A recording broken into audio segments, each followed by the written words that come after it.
Oh man, It's that time there's a again. lot of fucking wrestling this week, man. Almost too much. We didn't even skip a week. It feels like we're talking about 3 weeks worth of stuff today. Yeah, like oh man, got a few. We got a couple extra shows that we're adding on today. Yeah, we got a lot. Including an 8-hour show. Ugh. Yeah, we'll get to that. We will get to that. So what are we doing? Where are we today? Oh, so today we are filming another episode, episode 3 of Off the Top Rope. Ooh. At this point, the only podcast on the channel. Let's go. Oh, come on. We'll get back to normal next week.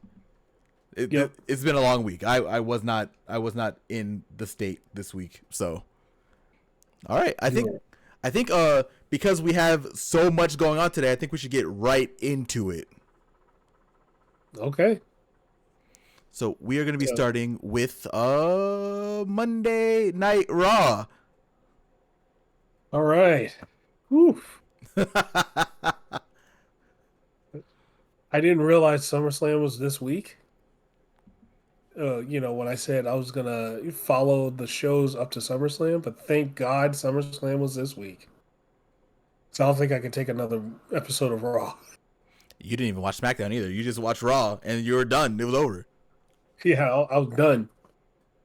All right, man. So, uh, you know, this week's the Raw SummerSlam Go Home show. And for you guys don't know what for newer people that are just getting into wrestling that don't know what the Go Home show is, that's the show where all of the current storylines are going to their peak going into the show so that, during the actual like big pay-per-view or show, it's like a big, the blow off. That's what happens there. So this is basically the setup before the end. Yes, sir. So our first segment on Raw is the Seth Rollins, CM Punk, and Drew McIntyre segment. So just to kind of like talk you guys through like some of the things that happen. Um, at the beginning of Raw, Seth Rollins comes out to the ring to start out. It literally took the guy 5 minutes to get to the damn ring. He got to the ring and it was 5 minutes later, and then he talked. Mm. And as he was talking, of course, he called Punk and Drew McIntyre a bunch of morons. And he's like, "Hey, get these two idiots into the ring." So the first one that comes out is CM Punk. He also took a long ass time to get into the ring.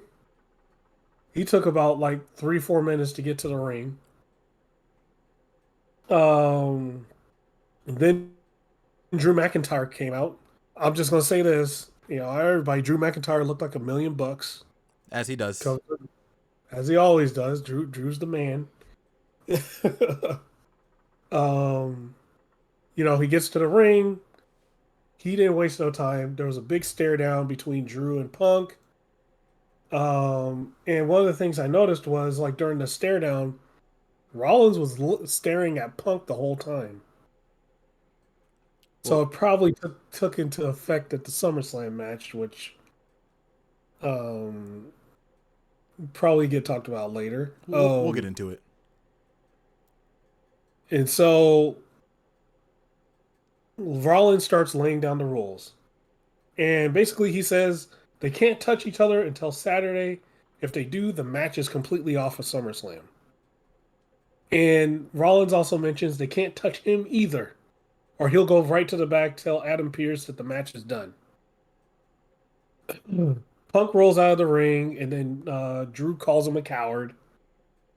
And Punk is saying he's taking himself out the ring because he's afraid of what he'll do to either one of them. He's afraid he can't hold back to probably hit one of them before the match. Huh. Rollins then goes and tells him, "Hey, get your ass in the ring."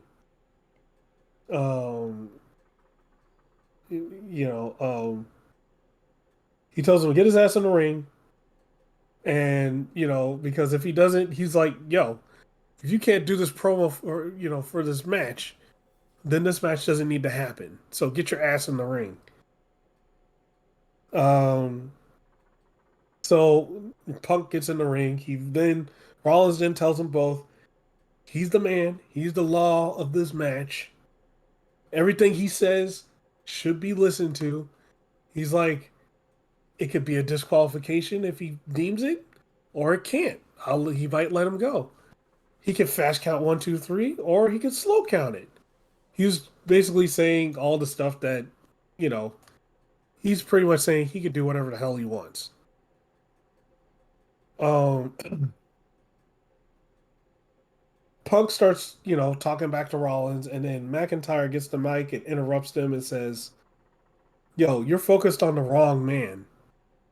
Instead of being focused on Rollins, you need to focus on me because I'm the one that's got I'm the one that when the match starts, I get paid. I'm gonna get paid to beat the shit out of you,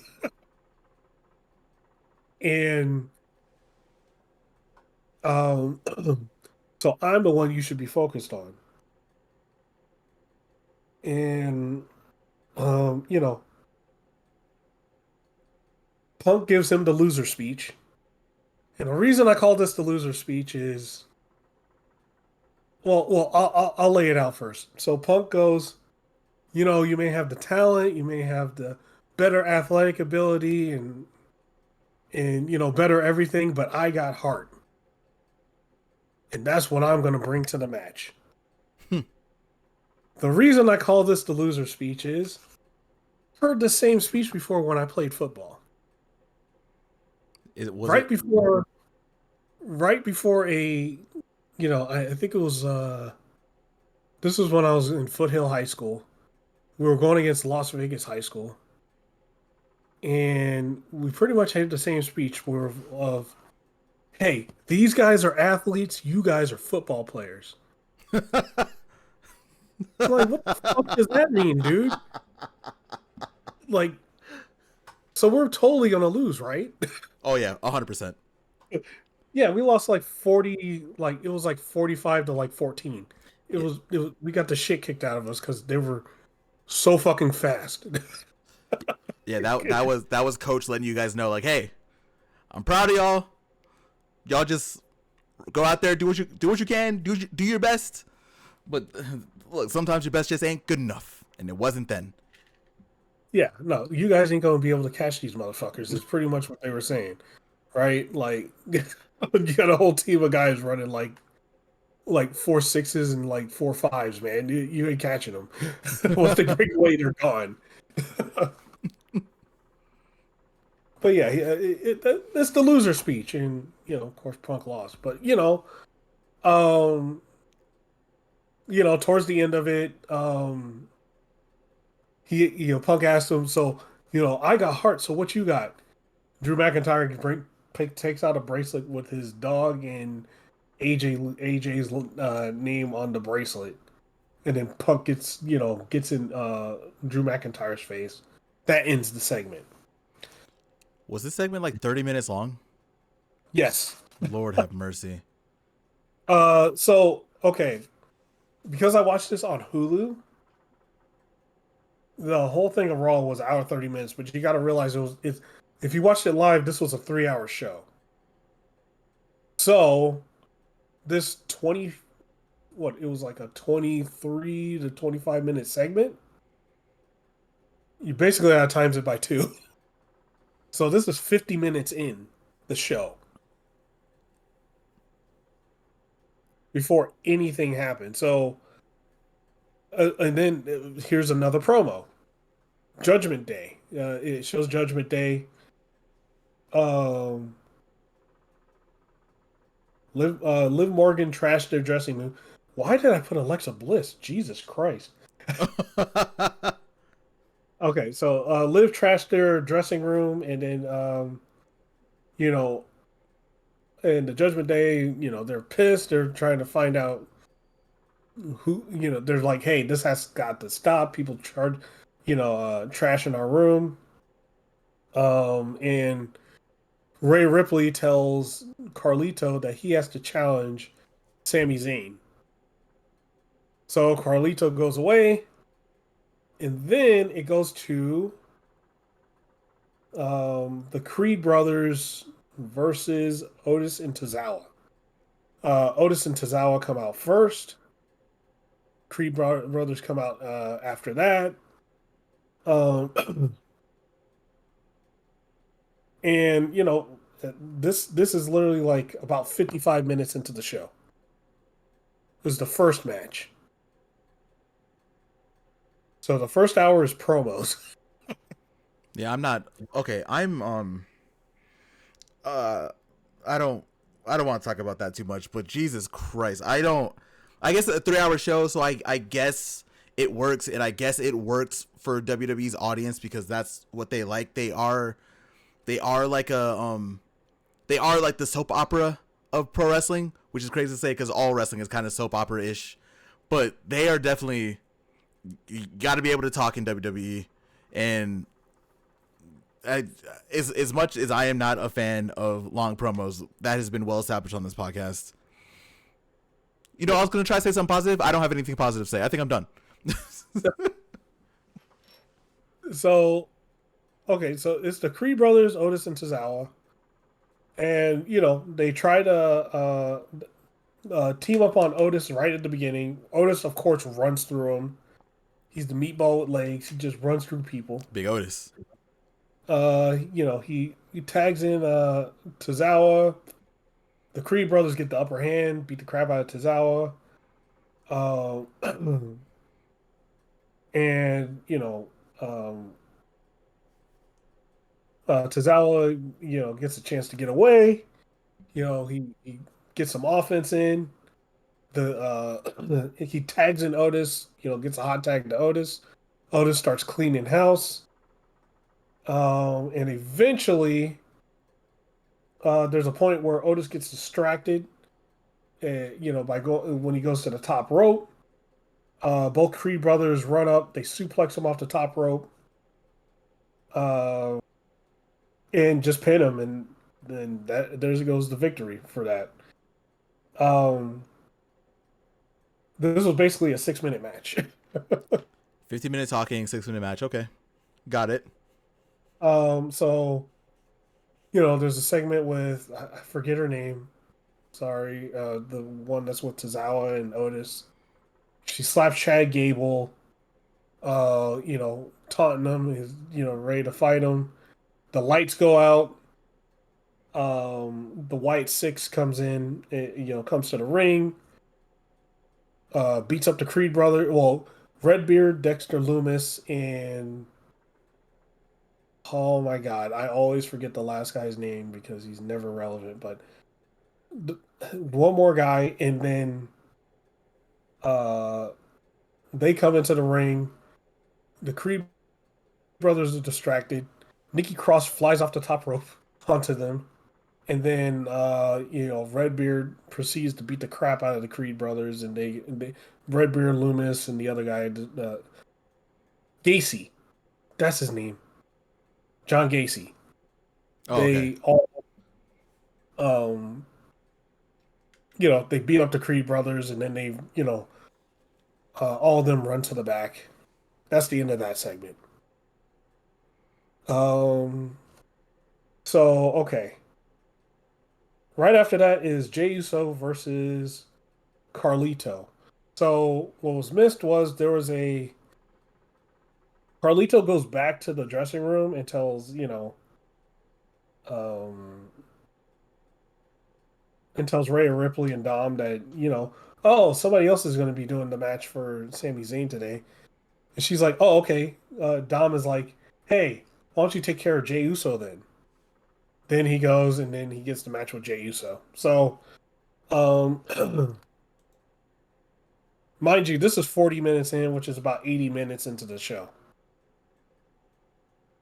That's when Jey Uso versus Carlito gets gets announced. So Jey Uso comes out first and does his yeet thing.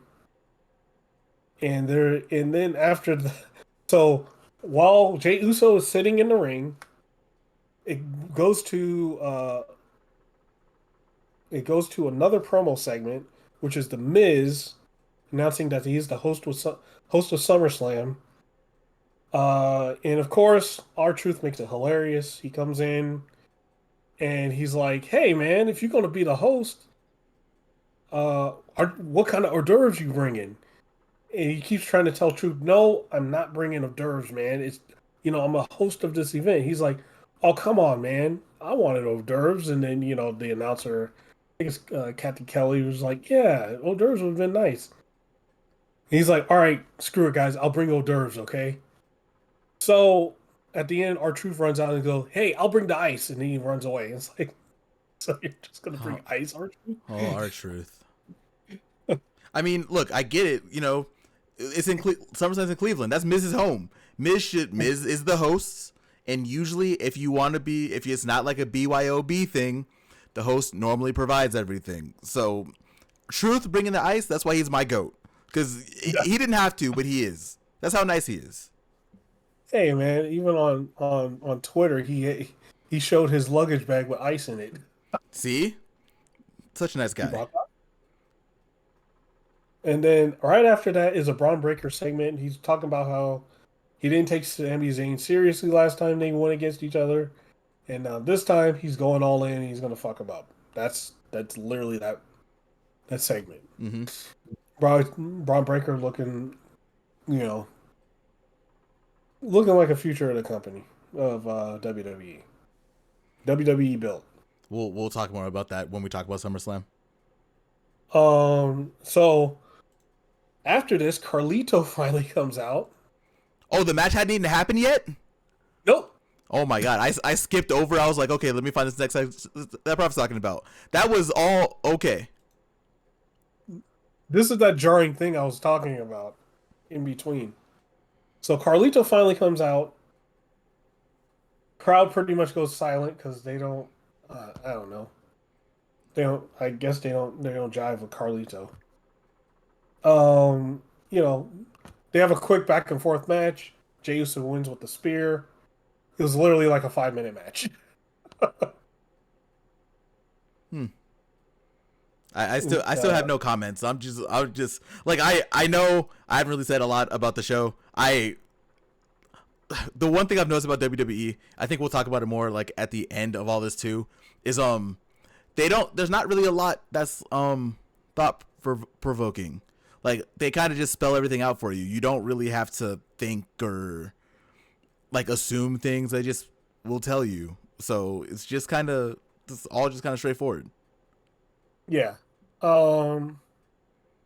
So I know there was like on the Hulu version of the show, there was some stuff that was skipped. Like there's a there's a match with Karrion Cross and Xavier Woods. Xavier Woods gets his ass kicked again.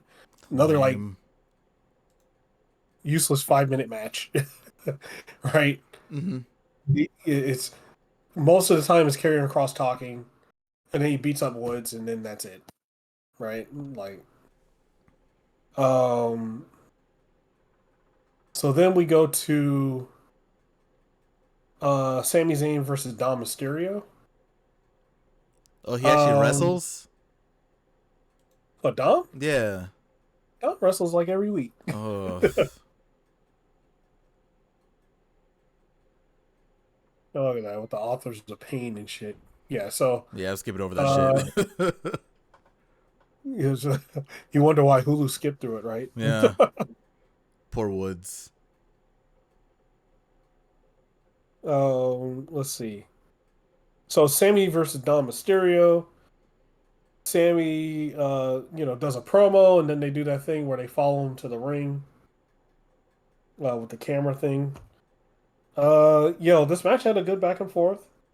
Um, Eventually, Sammy gets attacked by the Judgment Day. Jey Uso comes in. He helps out.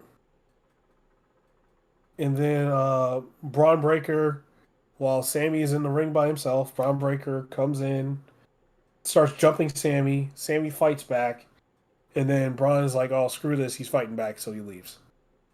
Oh, disqualification finish. Yep, it was DQ finish. I have another question that's kind of little unrelated.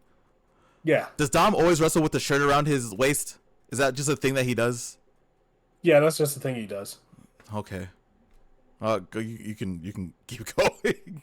All right. Let's see. Oh no.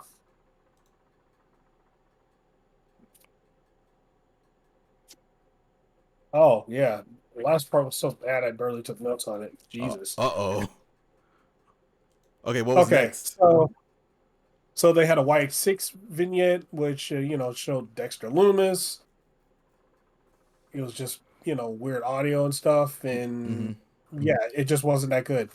There was this match that's on the screen right now with Baszler and Zoe Stark. Um, A 6 woman tag. Yeah, 6 woman tag. There it is. yeah, 6 woman tag. Again, another one of those matches that wasn't very good because they didn't, they got great women in the ring, but they give them 2 minutes to do a 6 man tag, which is not great. Are you serious?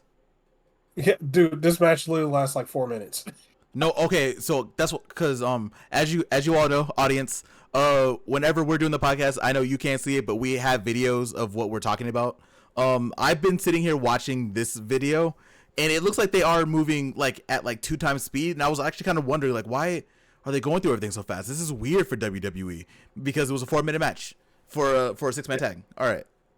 It was 4 minutes because like literally after this, like I think yeah, Stark gets the win right there, and then like the new babyface Damage Control comes out. Oh, they're good now. I guess. Here they go.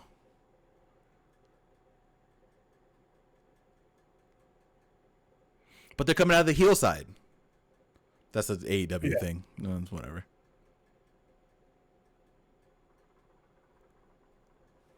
I think we can. What happens? What happens after this? Looks like Damage Okay. Control clears the ring.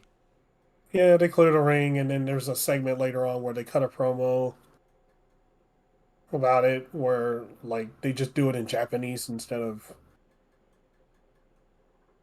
you know they should just let Dakota Kai just speak for him. But Io Sky and Kairi Sane, they did or Kairi Sane, they cut a promo at the later on. It was pretty much like good guy Damage Control. Mm-hmm. Um, okay, so next up was okay, so there was a Y6 vignette, then there was Rhea Ripley putting a promo on Liv Morgan. That was good. Um, there's a Gunther segment where it's showing Gunther just talking trash about Damian Priest and just in general, telling everybody that they're going to get a real world heavyweight champion now. I I And mm, I don't like and I don't then like that at all. and then it leads to this is the main event: Gunther versus Finn Balor. Uh, Um, Gunther just puts Balor to sleep, dude. I didn't take any notes on this match because it wasn't that great. I was like, oh, it's Balor and Gunther. This should be like a decent match, but I guess not. In other places, it would be a great match. Yeah. Not here. He just puts him to sleep, and then he's like, "Oh, okay. You know what? I'm gonna fucking taunt Damian Priest and put him to sleep again." And that was the end of the episode. All right. What are your final thoughts on Raw before we move forward? My final thoughts on Raw is there is no like okay, I talked through all of this, right? Mm-hmm. I'm more bored talking through. Like watching it was boring, and talking about it is boring. It just wasn't good. The whole show was not great. Like I think the whole show, it's a pro. Guys, remember this is a pro wrestling show. Okay, a pro wrestling show that only has at most 30 minutes of wrestling On a for 3 hour 3 hours, show. Yeah. and I got the shortened version. I got the shortened Hulu version of the show, and it was still like 30 minutes. 30 minutes of wrestling. And then you got to think this was across a 3 hour show. This is bad, dude. It's not good. Mm. Um, would I watch Raw again? No.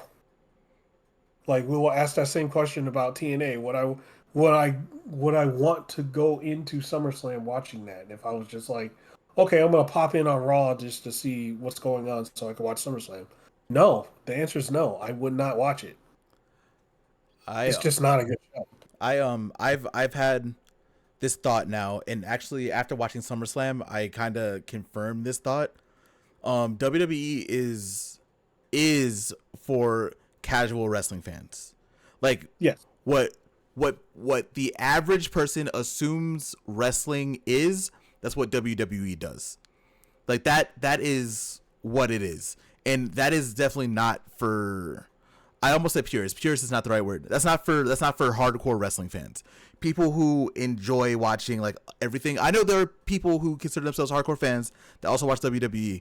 I'm not. This isn't a knock. I'm not even trying to knock on anybody. It might sound like I'm being disrespectful, but I'm not. It's definitely, WWE is definitely more for the casual audience. And do you need that? Yes. It's definitely just not for me. It's not my cup of tea. Oh yeah. Well, you for sure need it. Just like in games, you need casual games. Yeah. Like you need it. It's just like for me. So my review is based on for me watching it, right? Like, I'm not their target. I am for sure not the target audience. Like I said in the first episode when we were introducing ourselves, I'm not the target audience for WWE. I like wrestlers in WWE, but I'm not but overall, I'm not the target audience. And so like coming in from that perspective, and then watching a show, getting through it and being like, I don't really like this. It really reaffirmed that I don't like Mm-hmm. it.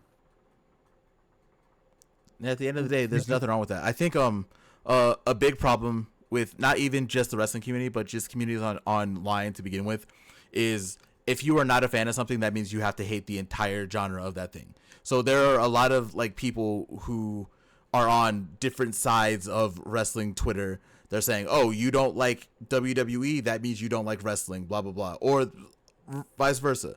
You don't like AEW, you don't like wrestling. It's stupid. Like a lot of the discourse and things around wrestling are stupid. And it is very okay to say that a certain company or certain things aren't for you. Like it's fine. And now you were able to, like, because you took a couple weeks and started, you were watching WWE.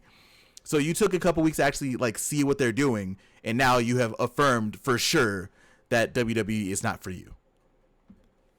For sure. Hey, I gave it a chance. Like there could have been something in there that made me go, "Ooh, okay, that's good," but it didn't. Like this is my personal feeling. Again, I'm coming from the other part where it's not my target. I'm not the target audience, right? But you have some of the best wrestlers in the world, and they're not wrestling, and like to me that sucks. Like you got guys like Finn Balor, like he gets fucking put to sleep in a sink. You got Finn Balor and Gunther, right? Anywhere else, that is a 20-minute match. That's like that's probably a match of the year candidate if they're going if they're going in, right? It would easily be considered like a instant classic also, yeah. This match was given like 7 to 10 minutes and wasn't much action in it, and it was and Gunther just puts him to sleep, and that's it. Like I don't know, man. Like there's just a lot to it. A lot more than I can explain on this show, right now. That could be like a whole nother episode. But Mm-hmm. I just feel like you have some of the best wrestlers in the world. You're not letting them wrestle. You spend 2.5 hours doing everything else but wrestling, and it's not great. And you hurry all these people up.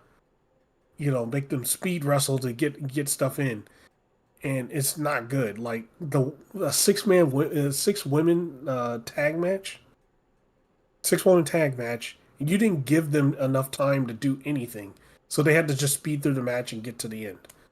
And it's like all those girls are talented. All the women in that ring are super talented. Give them some fucking time. This, yeah, no, I'm not gonna get on that rant, but give them time, right? Like you got some of the best women's wrestlers in the world, and you're just not giving them any time, Mm-hmm. right? Like three of the best like showed up at the end, like Io Sky, Kairi Sane, and Dakota Kai. They didn't even have a match. They just showed up. They just showed up. It's a damn shame none of them had a match on that card, and on a 3 hour wrestling show, mind you. But yeah, just so I don't drag this out any further, I watched the show. I'm not a fan. But it's kind of like a back and forth. I'm not a fan of the show, but I am a fan of the wrestlers that wrestle in the show. Mm-hmm. Right? I like the wrestlers, but they don't get enough time to do what they do. Yeah. That's what sets me back because like again, like if you guys go back to, you guys want to harken back to the Attitude Era, right? Those guys were actually given time to do their shit. They were actually given time to wrestle and all that stuff. There were some times where it was rushed and stuff like that, but you had some actual matches on TV, right? Like it was wrestling and then there was the soap opera shit after that, right? So, you know, um, but yeah, no, I'm glad this was a couple week thing because I will not watch WWE again. Like it's not for me. And I'll just put it like that. I'm not shitting on WWE. Just the product, the way it is, it's not for me at all. Nah, I agree. I mean, like I said, WWE is definitely what people who don't watch wrestling think wrestling is and what wrestling should be. And to each his own, it's definitely just not for us. But sadly, we have, well, I guess not sadly. I actually didn't mind the next thing we're going to talk about. There was one other show for WWE that we have to talk about. Gotta talk about That? We gotta talk about SummerSlam. Okay. For those who don't know, SummerSlam is WWE's second biggest show. The second biggest pay-per-view. I'm not saying PLE. Sorry. A lot of the things that Prophet was talking about were story beats to lead up to the show. We will get a little bit more into the storyline stuff while we are going through SummerSlam. We're gonna speed this, wrap that, because we don't have to be here for that long. There are a couple things that we can talk about that I think we'll enjoy. But yeah, we'll start. SummerSlam opens. The very first match is Liv Morgan versus Rhea Ripley. We've talked about that story a little bit, but get into the story a little bit. Dominic Mysterio is basically in a love triangle with Rhea Ripley and Liv Morgan. I'm gonna make this very simple. I'm not gonna get into like the super heavy details of that story. So this feud between Rhea Ripley and Liv Morgan was not only for the women's world title, which is what they're wrestling for, but it is also basically fighting for Dom, which that motherfucker. Yeah. Okay. We'll talk quick. Liv wins the match. A couple things that happened in the match that are notable is Rhea Ripley separated her shoulder in storyline. She got ran to a post on the side, so her shoulder was out. So what she did after she got her shoulder beat up a little bit, then she went outside, rammed it into the commentator's booth to put it back in. The match basically went on from there. After a while, Rhea picked up a chair and she was going to hit Liv with it, and then Dominic Mysterio stopped her and said, no, you don't want to win that way, basically, whatever. And then ended up sliding the chair into Liv for Liv to use it to beat Rhea. And then after the match, Dominic Mysterio and Liv Morgan had a makeout session in front of 50,000 people on the ramp while Rhea was in the ring looking very heartbroken. That's that match. You got any thoughts? I didn't watch all of SummerSlam. I just watched the end of it. So. Oh, okay. So I would probably, say it's probably better than the main event. Oh yeah, the match actually wasn't bad. I actually this match made me really realize what I don't really like about WWE. The match was good. I did like the match. But you actually don't have to watch WWE, which is weird. Like, a lot of their story beats, their matches are a little slow. They are very open and very loud about what the storyline of a match is. So you can literally be like doing other things and just have it on in the background and you'll know what's going on. Like, that was what I told you. I was in the middle of a Destiny raid. Like, no bullshit. I told you the story of the match. I can tell you the story about every single match because they were very loud and very slow about showing what the storyline of their match was for every single match. Just, but yeah, that's something WWE does. They tell you, they will consistently and constantly tell you what the storyline is while the storyline is happening and tell you about the storyline while the storyline is happening. it's so much, bro. It's just I again, this is why I said WWE is for casual wrestling fans, because if you don't know how to follow the story of a wrestling match, they will just tell you what the story is, which again, not saying that's a good thing or a bad thing. Nothing like that. If that's for you, that's for you. We will go to the next match, which is an Intercontinental Championship match between champion Sami Zayn and challenger Braun Breaker. To get into this really quick, this was a rematch from the last pay-per-view that WWE did, Money in the Bank, where Sami beat Braun because Braun was very, I guess the word is overconfident. He just thought he was going to be able to beat Sami. Didn't happen. So that whole storyline between them was basically Sami saying, you might see me as an underdog, but I'm not an underdog. I am a veteran, blah, blah, blah, blah, blah. All that just for Sami to lose. Yeah. So he gave a speech before he lost. Yeah. I'm not going to talk about what happened in the match because honestly the match wasn't really that great. Braun beat Sami for the Intercontinental Championship in a very, very mid-match. Like I said, I'm not going to talk much about what happened in the match because it was a very basic match. Didn't even last for that long. I think it was like maybe 10 minutes. Mm-hmm. Yeah. I don't know if you have any thoughts on that one. If not, I can move on to the next match. Oh, no. I think the right guy won, and yeah, that's it. All right. The next match on the card, I'm actually not going to talk about, but I'm just going to say congratulations to LA Knight for winning the U.S. title. Next up. Congratulations, Eli Drake. Eli Drake, LA Knight. Next match. For the WWE Women's Championship, between champion Bayley and challenger Nia Jax.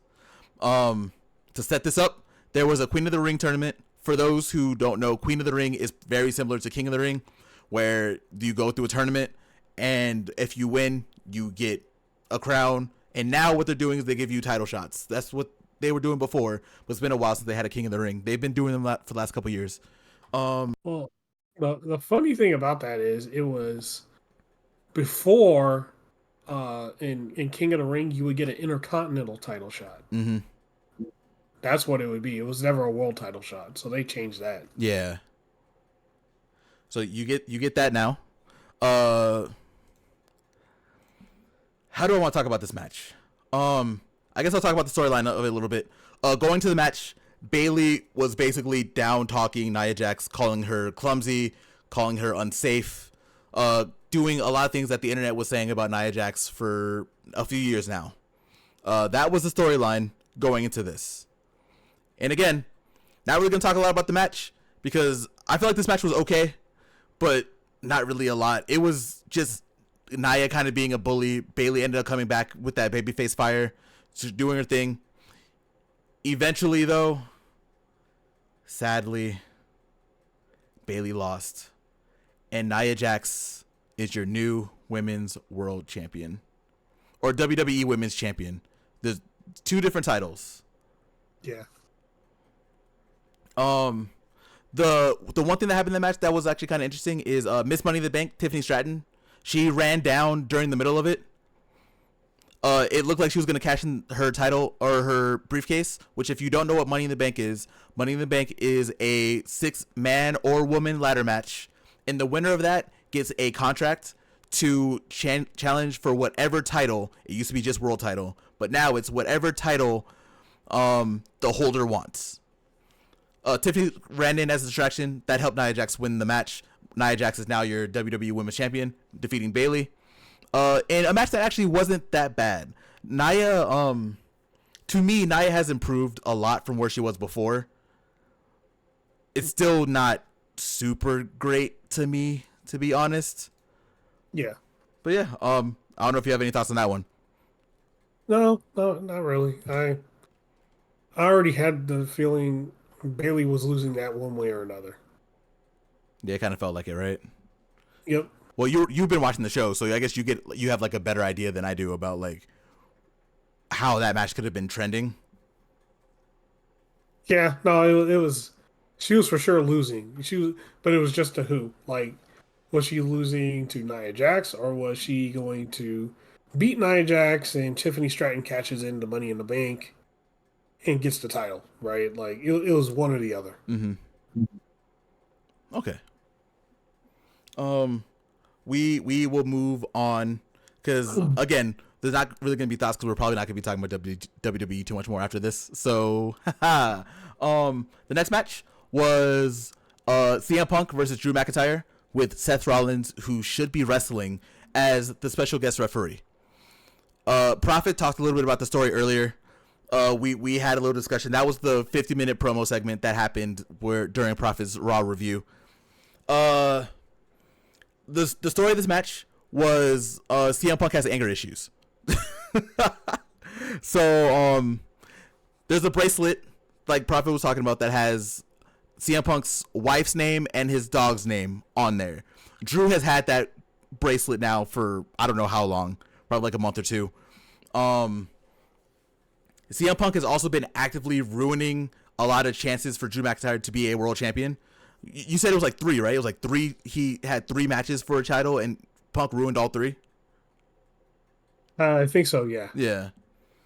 So the interesting part about this match was Rollins being the special referee. He kind of let a lot of things go, so it wasn't really like a hardcore match. They kind of played with it a little bit, but there was like a little bit of weaponry in there and little things going on because Drew and Punk hate each other. They've hated each other now for what feels like 30 years. The match ended with Punk was about to pin Drew. And as he's about to pin Drew, he looks over at Seth, and Seth has on the bracelet with Punk's wife and dog's name. So Punk, he loses it. He goes crazy. He gets very angry, and the audience can't see it, but what happened just now? He hits his finisher on Seth Rollins to go to sleep, and ends up taking the bracelet back. He is very angry. He's talking a lot of shit about Seth because they had like a 5-minute back and forth in the ring talking to each other. All for Drew McIntyre just to low blow him and take the match, basically. And Drew takes back the bracelet. Oh God! So it's just gonna keep going. It's gonna keep growing. So what they're doing here is they're playing up this Punk anger issue thing, because this story definitely feels like it's like kind of a continuation from what happened with Punk in AEW, because Punk had anger issues there. He was having problems. This is what this feels like. I don't really know where this goes from here. Personally, I don't really care. The match was actually okay. You can tell even for WWE, like Drew was really slowing this match down, like a lot. But yeah, that's really the match. Like that's really it. Yeah. We're gonna move on. Oh, go ahead. No, I was just like, Yep, that's it. Yeah, a mid match from CM Mid. It's cool. Next, we're gonna talk about the match of the night, in my opinion, which was the World Heavyweight Championship match. Actually, this one I kind of want to have a conversation with you on, because there was some ties to this that I don't really like. Prophet has already told the story a little bit before. Damian Priest is the champion. Gunther is the challenger. Gunther has been running down Damian Priest, calling him basically everything under the sun. He was poor, broke, homeless. He doesn't deserve to be world champion. I don't know if this sounds familiar to anyone else, but it sounds familiar to me, and I will talk about that a little bit more right after this. The match ended up being really good. It was like a chop fest, like, you know, one of those ones you see in AEW, like between Suzuki and Jericho, kind of like that. The match ended up being really good. The twist was, which just kind of happened, Finn Balor, who is a partner of Damian Priest on Judgment Day, he came out and he was supporting Damian Priest up until he puts Gunther's leg on the rope, making sure that Gunther doesn't lose the match. So he kind of turned on Damian Priest, who earlier in the show, Dominic Mysterio, who was also part of Judgment Day, turned on Rhea Ripley. So Judgment Day is kind of like falling apart currently. That's what's happening now. Damian Priest ended up losing the match. Gunther is now your World Heavyweight Champion. And as much as I like Gunther, as much as I think he's going to be a great World Champion, I don't like the story that they told. And this is why. You know what the story reminds me of? What was that? Triple H and Booker T for the world title 20 years ago. Yeah. For those who don't know, that match was very centered around, and people are gonna argue this, but that's not the case. The match was centered around Triple H basically saying, people like you, Booker T, and if you don't know who Booker T is, I'm gonna just give you a second to look at the screen and just see who he is. Saying people like you are not fit to be world champion. People like you cannot beat people like me, and you will always be basically nothing, is what Triple H was saying. So going up into the match, I forget what pay-per-view it was. It doesn't really matter at this point. Triple H ends up beating Booker T after Triple H was very disrespectful and high-key very racist towards Booker T throughout the whole build. That's what happened here. Gunther was very disrespectful and low-key kind of like poor-shaming Damian Priest. And now Damian Priest not only has lost his friend, but he also lost the title. Yeah. I am not... Oh, go ahead. So, like, the Booker T and Triple H one was worse. Yeah, I'm saying same vein. But... So, interestingly enough, the Gunther one, like, I'm not saying, like, one's better than the other or whatever, right? Like, one is more of a general broad stroke. It's a class thing. Right? He's like, I'm I'm the top of the class, you're the bottom of the class. That's more of the Gunther angle. Still not great. Like, yeah, no, still not great. It's like it's the rich versus poor angle, basically. But like, yeah, that Booker T and Triple H one, that was a purely like race fueled one. That was racist as fuck. I don't know how Booker T went through that. And all I'm saying is, who is currently running WWE right now? Oh, Triple H. Yeah, probably his idea. I think you can have a lot of things go on for wrestling. If you want to have an angle like this, I think that's fine. But there is a tasteful way to do it. And this just wasn't, to me, was not a very tasteful way to do this. And as much as I like the match, the story just completely took me out of this match because it, to me, is kind of bullshit. Yeah, yeah, I agree. Like, it's like literally Gunther doesn't really have to say anything. He He does can not, just show up and fuck people up, and that would be it. exactly, he doesn't have to do any of this. He really doesn't. Like, it doesn't like sell his character anymore. Like, all he has to do is just go in there and just like do his thing. Like, to me, this shit doesn't make sense at all. Because knowing Gunther and knowing Walter, even when he was Intercontinental Champion in WWE, did he ever seem like he was the type to be like, oh, I'm rich and you're not? I'm of a better class than you, so you don't deserve to be champion? Has that ever seemed like it would be a Gunther thing? Hmm. You watch more WWE than I do, so if I'm wrong, let me know. But it seems weird. Kinda with Imperium, they're they're kind of watered down Nazis, dude. Oh my god. That's what Imperium was before he fucked everybody up and kicked them out. But yeah, Oh, so he's just a classist. That's what Gunther yeah, is. he's literally a classist. Oh my god. I'm not a fan of that bullshit, bro. And the one thing I am okay with is Judgment Day breaking up, cuz I think it was past due. And they kind of Yeah, broke up in a couple matches throughout the show. all that's left is Carlito. Carlito, he gonna have to eat an apple somewhere else. It's over. Oh man. That's really it. I'll get into the main event. Do that super quick. Uh, and what is the worst match of the night? Oh god. We Yeah.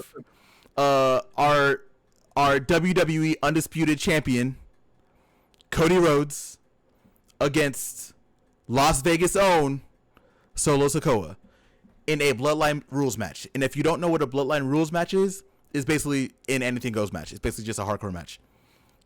Referee can only stop it by pinfall submission. That's it. To get into the match, we're just gonna do it very quickly because it's very annoying. We'll talk about the end. The end is probably the best part. Cody and Solo, they wrestle a little bit as best as they could to the best of their abilities, which is not really that great.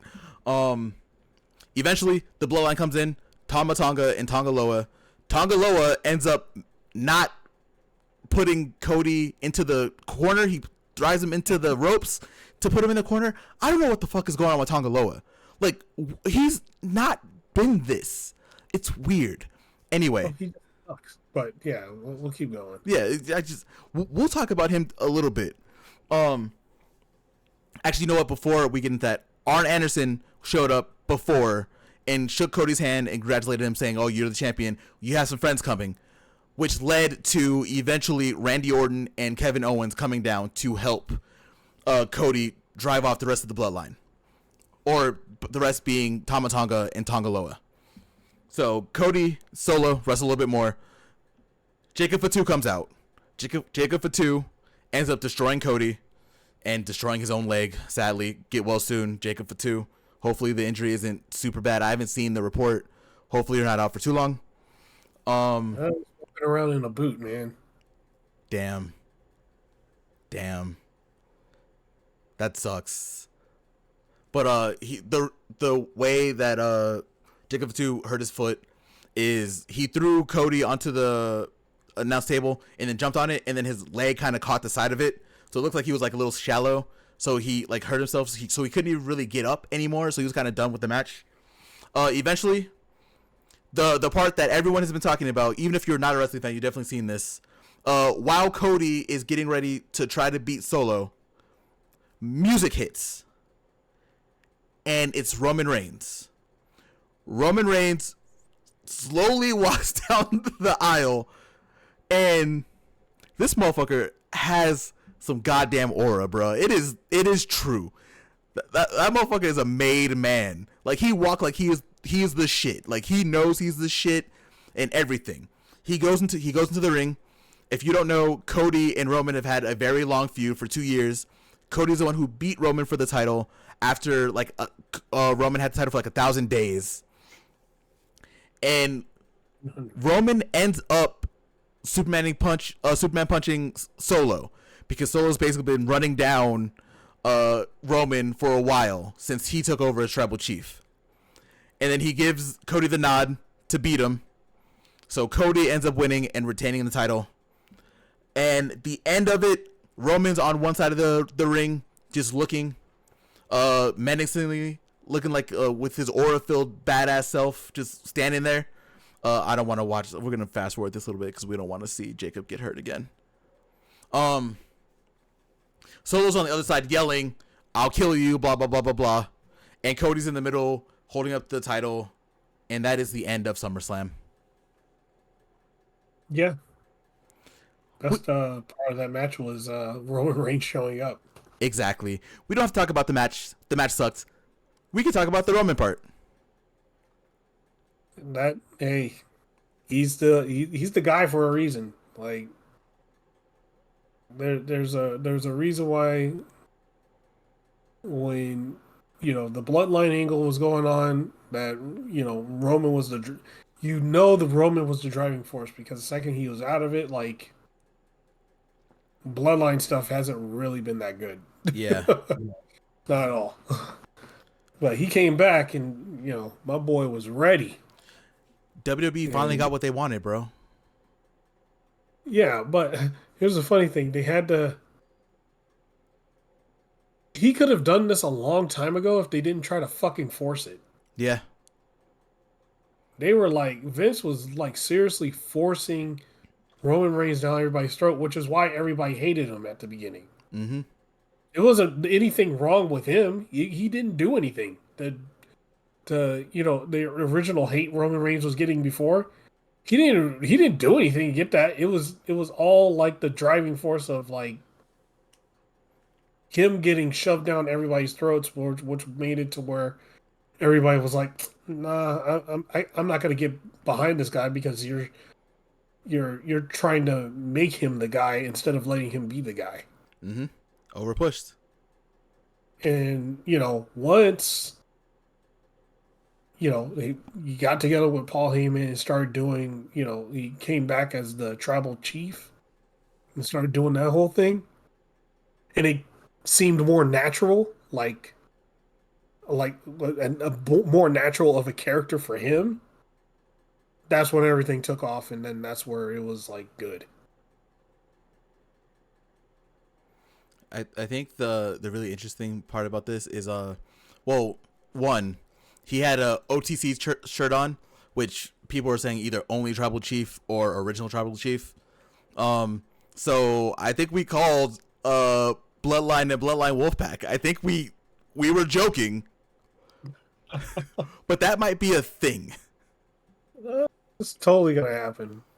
Bloodline Black and White and Bloodline Wolfpack. Bro, we made that. It was a joke. It was a joke. Was I joking though? I at this point I guess not. But yeah, the overall, like I said, the match wasn't great. Roman, like I am not a Roman fan. I have not really been a Roman fan, but for whatever reason, after not seeing Roman for a while, I don't watch WWE anyway. After not seeing Roman for a while and just seeing him walk down the entrance ramp, that motherfucker, he has the juice, bro. Oh yeah. Motherfucker, he wrestling aside, because I don't think he's that great of a wrestler. He's a WWE star caliber type shit. But that motherfucker has some fucking aura, man. And I know people like to joke about aura all the time. Roman has it. Oh yeah. He has that thing. He has it. He has it. And if there's one thing WWE does well, is when they find a guy that has it, they will make sure that it is shown. Because we've seen it. All the biggest stars in wrestling, John Cena, Stone Cold, The Rock, like just even from like the last 20 years, they all had it. They were able to find a way to use that it, and look at them. So as much as I don't like WWE, and as much as I'm not going to watch anything going forward, we'll see what happens with Roman and everything. Because now WWE has their main character back. So I'm guessing now storylines will not be frozen anymore, and they'll figure out what's going on. So now all the titles are now going to be irrelevant because Roman's back. Well, only like one or two will be relevant. The rest of them are just they still have a problem with they don't really care about anything else but the bloodline storyline. So once they get past that and make other storylines, it might actually be good. If Roman shows up at least twice a month, that ain't happening. Oh shit, he's showing up 3 or 4 times. Shit, he gonna be weekly again? Shit, if he gonna be weekly, he needs all that spotlight. If he gonna be weekly, he gonna be world champion again in 6 months. Shit, next month, man. Sorry, Cody, you had your run. He gave Cody the nod. He gave Cody the nod, saying, "Okay, you're good for right now." But let me tell you, that shit. Yeah, he gonna come out that title again. You know he is. And now he's most likely the good guy in this situation. He's the face here. Yeah. Yeah, it's over. He's the good guy now. WWE, after 10 years, WWE got their face to be a good guy, and here he is. They did it. It took 10 years, like 4 title reigns, and the title reign where they held the world title, both world titles, and both sets of tag team titles hostage for 2 years, but they did it. Yeah. That's all I have on SummerSlam, man. I think the show wasn't that bad. The show was okay. I'm not really gonna give it a rating because the rating would still be kind of low because the highs were pretty mid and the lows were very low, so it's not gonna be good. A good score. Let's leave it at. It was an okay show. WWE fans should be happy. And I hope you guys enjoy the rest of your shit company. I think we can move on to our next subject, unless you have anything that you want to talk about SummerSlam. No. We can move on to TNA.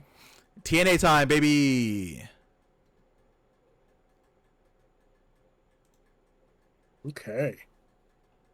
Yeah, TNA had some stuff going on this week. It was actually pretty good. Again, another week watching TNA. Another time I was happy with the show, and I'll watch it again next week. Let's see. So starting out on TNA, first match was the Rascals versus Mike Bailey, Trent Seven, and Kushida. Last week we didn't know who the third guy was going to be for Mike Bailey's team. It happened to be Kushida. Mm-hmm. Let me tell you, this match was fast paced, real fast paced. So it started out with Kushida versus Trey Miguel first. It was good and fast paced. Everything was, they were firing off on all cylinders. There was a bunch of nice team up moves from the Rascals. I think it was on Trent Seven. They were doing the tag moves on. And there was like a whole sequence where they went through, and that shit was cool as hell. Mike Bailey, he tags in and teams up with Trent to beat up Wesley. Um, and after that, um, Trent Seven was getting beat up by the Rascals. The Rascals like took over. They started pushing their pace. Eventually, Trent Seven tags Kushida with the hot tag. Kushida clears the ring, and then he singles out Wesley. And Wesley starts getting offense on Kushida. Does a badass flip kick, um, and they go to the top rope. Trent Seven reverses, does a Emerald Fusion from the top rope, and yeah, overall, it gets the pin on the Rascals. That was a great match.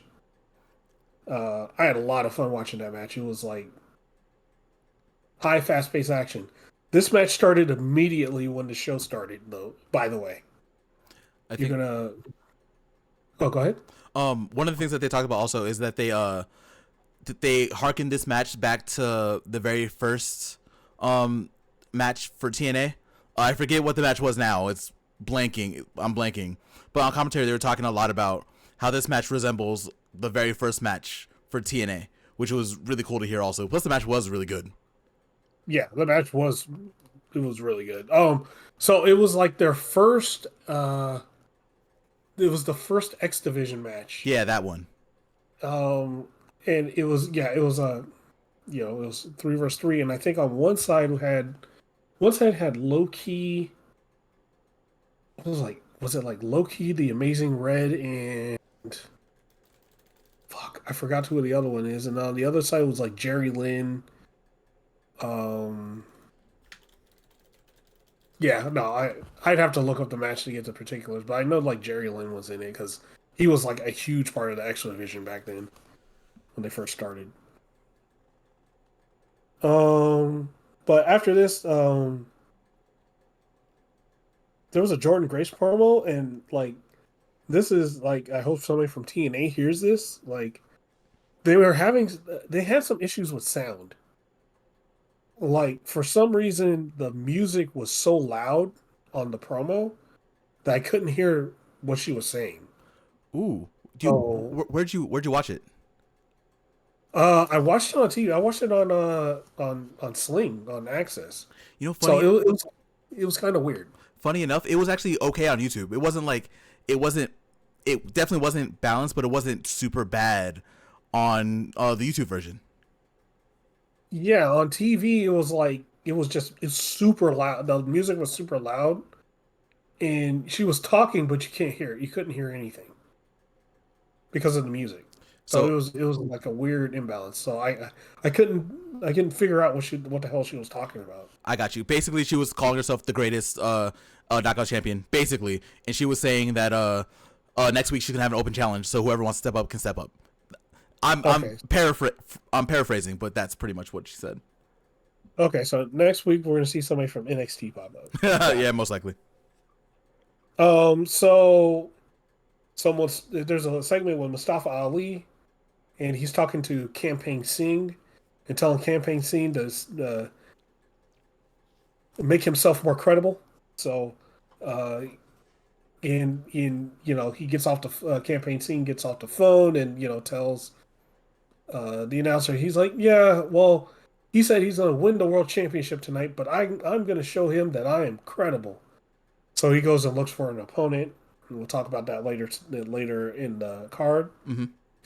So the match after this was Rosemary versus the local talent. I actually got the name now instead of saying local talent.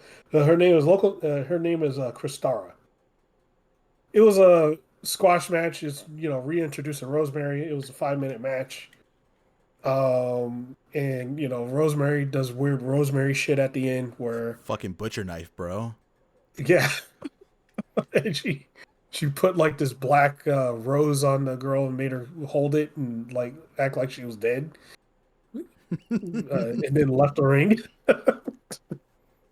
uh, Rosemary's one of those characters I do enjoy.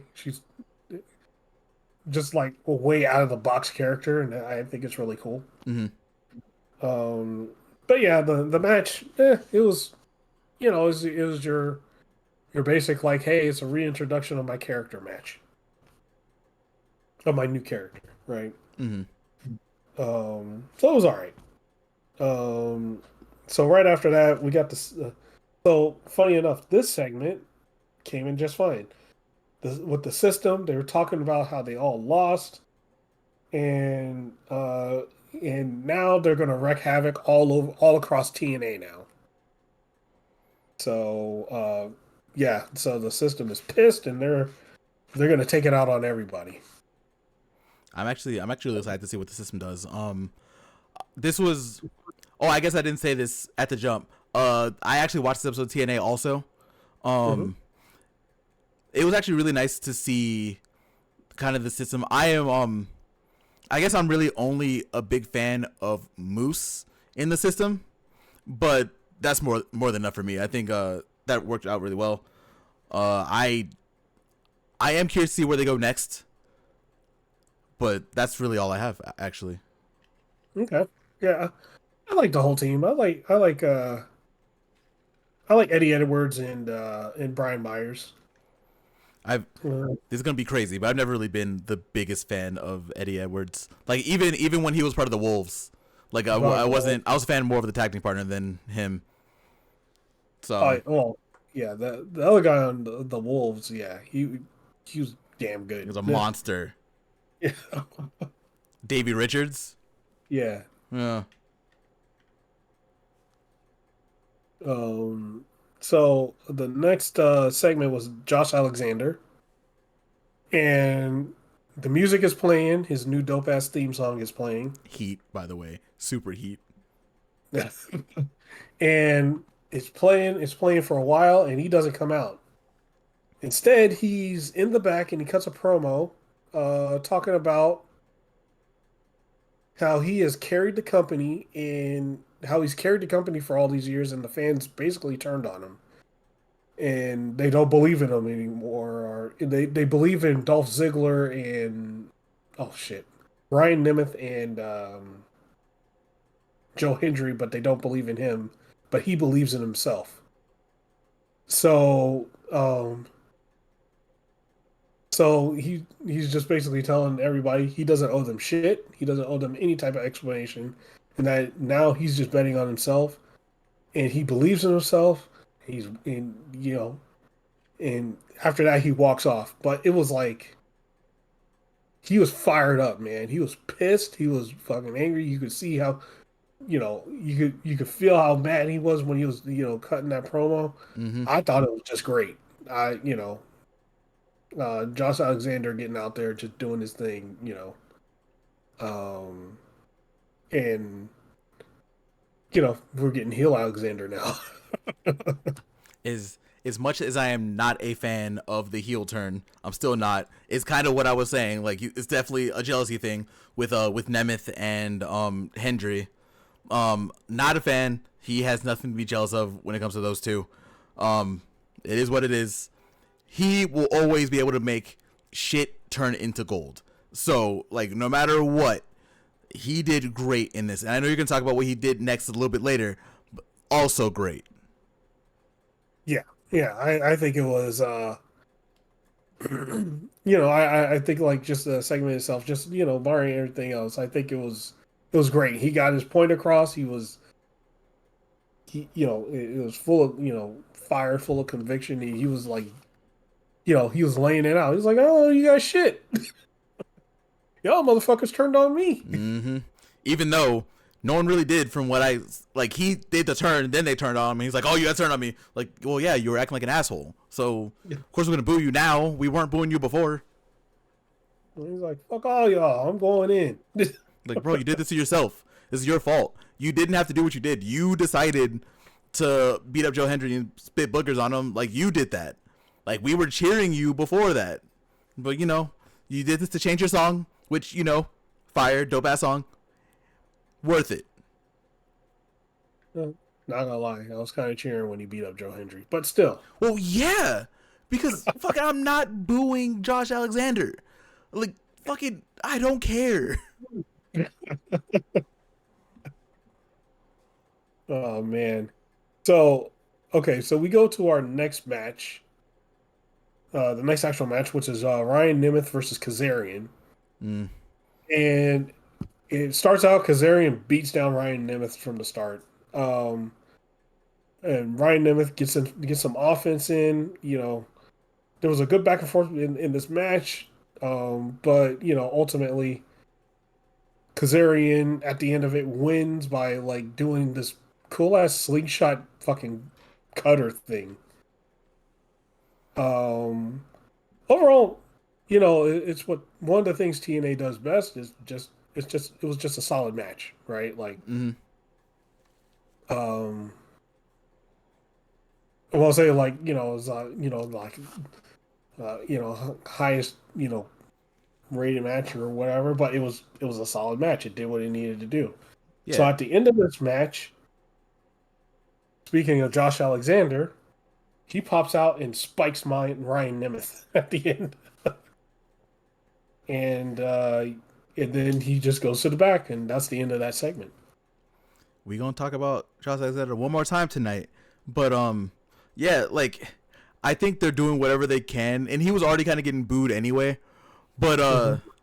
this was easily like Kazarian and Josh Alexander attacked Ryan Nemeth to take shots at Nick Nemeth, who is the TNA World Champion.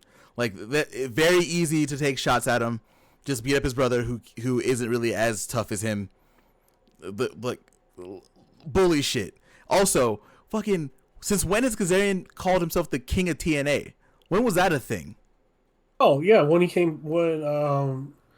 it was the middle of his run when he got back to TNA because TNA had like a fucking whole like locker room full of faces, so he turned heel. Yeah, But I don't know, he's that whole old guy dickhead gimmick. He plays it very well, so it's pretty hilarious to me. Kaz is another guy. He's not like I'm never gonna say he's like on the level of like Josh Alexander. I don't think he's like that great of a wrestler, but he's very solid. So like if you need Kazarian to do anything, he can. Like that's Yeah, why he was like on AEW Dark when he was in AEW for so long, because he's just really good to hype up a crowd. He's really good at whatever you want him to do. So it is nice to be able to see him more on TV. He definitely wasn't on TV as much in AEW, despite being one half of the first AEW Tag Team Champions. But nevertheless, it's nice to see Kaz do some things. And Ryan Nemeth, we talked about him. Also, a guy who didn't really get a lot going for him in AEW. He just got overshadowed by pretty much everyone. But yeah, he did great. Also, I messed up last week. I said that he had a feud with Peter Avalon. He actually tagged with Peter Avalon. Like that was my bad. oh, But yeah, yeah. right. Oh, it was the God damn it, I forgot the name of the silly ass tag team that they were in. I forgot it too. But It was a hilarious name though. they work together really well. Ryan Nemeth is also like someone that's like really solid. Like wrestling companies definitely need people who are going to be on the lower card that are able to do whatever they need to do. Ryan Nemeth is also good at that. So I'm happy he's also getting some time. Yeah, no, like I said, the match was solid. They both did really good in the match, and again, it was another match where I watched it and I enjoyed it. Right, like it Mm-hmm. wasn't like I wasn't sitting there like oh shit, this is kind of bad or anything like that. No, it's one of the things TNA does best. Like when they have a match on TV, it's solid. Mm-hmm. Um, so the next match, probably one of my favorites of the night. It was kind of short, but it was like one of my favorites. It was Jody Threat versus Masha Slamovich. Mm-hmm. They beat the shit out of each other Yeah, they did. for like 8 minutes. They beat the hell out of each other. The whole match was hard hitting. Like they were continuing what they were doing in Bloodsport, but damn, like it was great. Jody, at the end, Jody Threat won with a F5. She did F5 and pin Masha Slamovich. Mm-hmm. Um, yeah, it was a fun match to watch. It was a great match. But yeah, they beat the shit out of each other in that match. Now they're back in the hunt for the Knockouts Tag Team Championships since they were able to pin Masha. Yep. It's for those who don't know, if you're new to TNA, TNA was known for two divisions. The X division, which is basically the cruiserweights, kinda, not really cruiserweight, but you know what I'm talking about, Prophet though. It was an open weight, like high flying division. Yeah, and the Knockouts division. Knockouts division is a women's division. For a long time, TNA had the best women's division in North America. Like as a wrestling company, they had the best.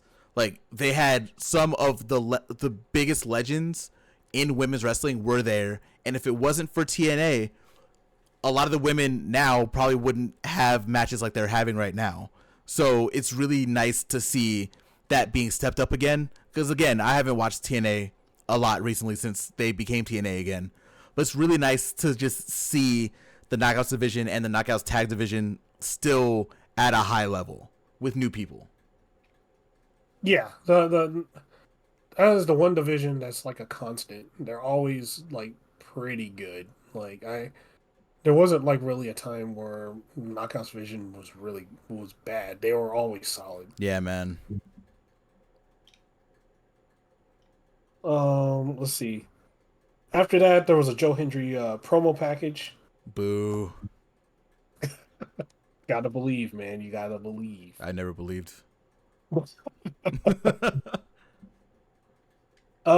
So there was a little.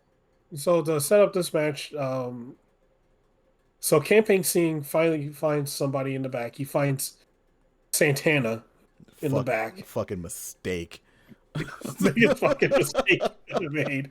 And he challenged Santana to a match, and Santana was like, walks up to him. He's like, you know what I smell? He's like, you know what? Just talk to Santino, get the match made. So now we got Santana versus Campaign Scene. Santana just beat the shit out of Campaign Scene the whole match. Campaign got some offense in, but he ultimately he got the crap beat out of him. Yeah, he did. And Santana squashed him, and he cuts a promo right after, and he's like, "Yo, I'm putting my hat in because I'm going to be the next world TNA champion." So Santana's now in the mix for the TNA championship, which that's going to be a crazy thing.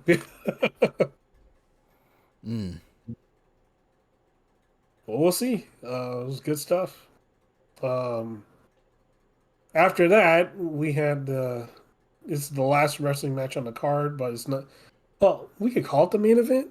It's pretty much the main event. Pretty much a main event wrestling match. Mustafa Ali versus Nick Nemeth. There was a lot of that match. That match went a faster pace than I thought it would, especially with Nick Nemeth in it. So, there was a lot of back and forth in that match. More than I can you know. I just put the pin down and just watch the match. Yeah, we don't have to break the whole match down. It's all good. But yeah, it was a good back and forth the whole match. It was the match was about 20 minutes. It was a good solid title match. Good solid title match. They got time to do their thing, and the whole match was it was good from front to from beginning to end. You know what pissed me off about the match? What was that? You know what really fucking. Why wasn't Nemeth wrestling like that when he was the global champion for New Japan, bro? Sure, I think the match was very solid. Mustafa, I am a very big fan of. I'm always a big fan of Ali, always. He is always going to be great to me. But Nemeth was able to keep up with him, and fucking that piece of garbage wasn't doing that in New Japan. It's basically like he went to New Japan, kind of just chilled out, won a championship, and then dipped. It's frustrating, but overall, the actual match in TNA was good. I really enjoyed it. Yeah, it was an enjoyable match. And right at the end of it, the boogeyman of TNA has shown up once again. Josh Alexander appears at the end of the match on the apron. Well, not on the apron, on the at the entrance. Mm-hmm. And him and Ryan Nemeth are looking at, staring at each other.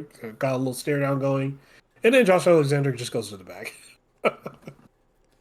So I have a question for you. Yeah. Next pay-per-view, because I'm not looking at spoilers. What I guess for those who don't know, before I ask you the question, TNA does batch tapings. So Yeah. right now is Sunday. If we want to know what happened on Thursday's Impact, we can literally go look it up online right now. Not doing that. Not really a fan of doing that, to be honest. Yeah. Now for my question, who do you think is going to be challenging Nemeth at the next pay-per-view? At the next pay-per-view? Yeah, they have a couple options now. They built up a couple people. Yeah, they built up a lot of people. So I don't think it'll be Josh Alexander right away. I agree. I think they usually do a thing where they have the person that's going to challenge for the title like fuck with the main guy for like 2 months, 2 or 3 months, and then they have him go against them. So I think that's going to happen. I could probably really see like I can see Kazarian being like the next challenger I'd be down for that. at the very next pay-per-view. Because they can't do like another scramble. Because when Nemeth won the title, it was like what, a 6-pack challenge, right? Like 6 people. Yeah, it was 6 people. Yeah. So this next one for sure needs to be like 1-on-1. So I like Kaz. Kaz would be a good one for the pay-per-view. Yeah, because he's already got Kazarian's already got a thing going with him, so they're probably gonna do it in order. It's gonna be like Kazarian first. Do the pay-per-view. That'll be the blow-off match for that, and then they'll go to they might go to Santana next, or like a far out left field option would be like Mike Bailey cashes in his X Division title and goes for the world title. Oh, that's right. That I forgot that's a thing. That's right. Yep, option C. I would actually be down to see maybe not soon, because I think that's like what, Bound for Glory, which is in a couple months, right? When's Bound for Glory? Like October usually? Oh yeah, that's usually October. So I would maybe not there either, but it would be cool to see Mike Bailey and Nemeth wrestle. Mm-hmm. Maybe on like an Impact. Maybe not a pay-per-view. No, if they do that, if he's cashing it in, they'll build it for like a month, and then they'll do it on a pay-per-view. That would be like. So did they change it? Do they only? Because from what I remember, when Option C was a thing, they only did it for like Bound for Glory. Has that changed now? Can you just do it whenever? I'm pretty sure you can do it for whenever. Oh, nice. Okay. Because there's like I think there's two like instant pass to the world title, right? So if you cash in the X Division Championship, it's not like you're cashing in your Money in the Bank thing. You're calling your shot going forward, right? Mm-hmm. And then there's the call your shot one. When you win that championship, the one we saw Moose cash in on when he beat Christian. Yeah. When Alexander beat Christian, and then Moose cashed in and speared him, and that's the call your shot Rumble. And that one can be cashed in at any time. Yeah, that one's more like, for those who don't know, that one's more like Money in the Bank. You know how like we were talking about earlier, how Money in the Bank has like you go up the ladder for WWE and you get the briefcase. That's what that is. Yeah.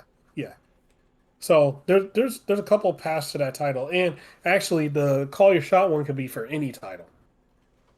Mm-hmm. So you could run and go to the X Division title if you wanted to. See, it's interesting. They have a really good path for Nemeth right now. They have a lot of people that they can go grab.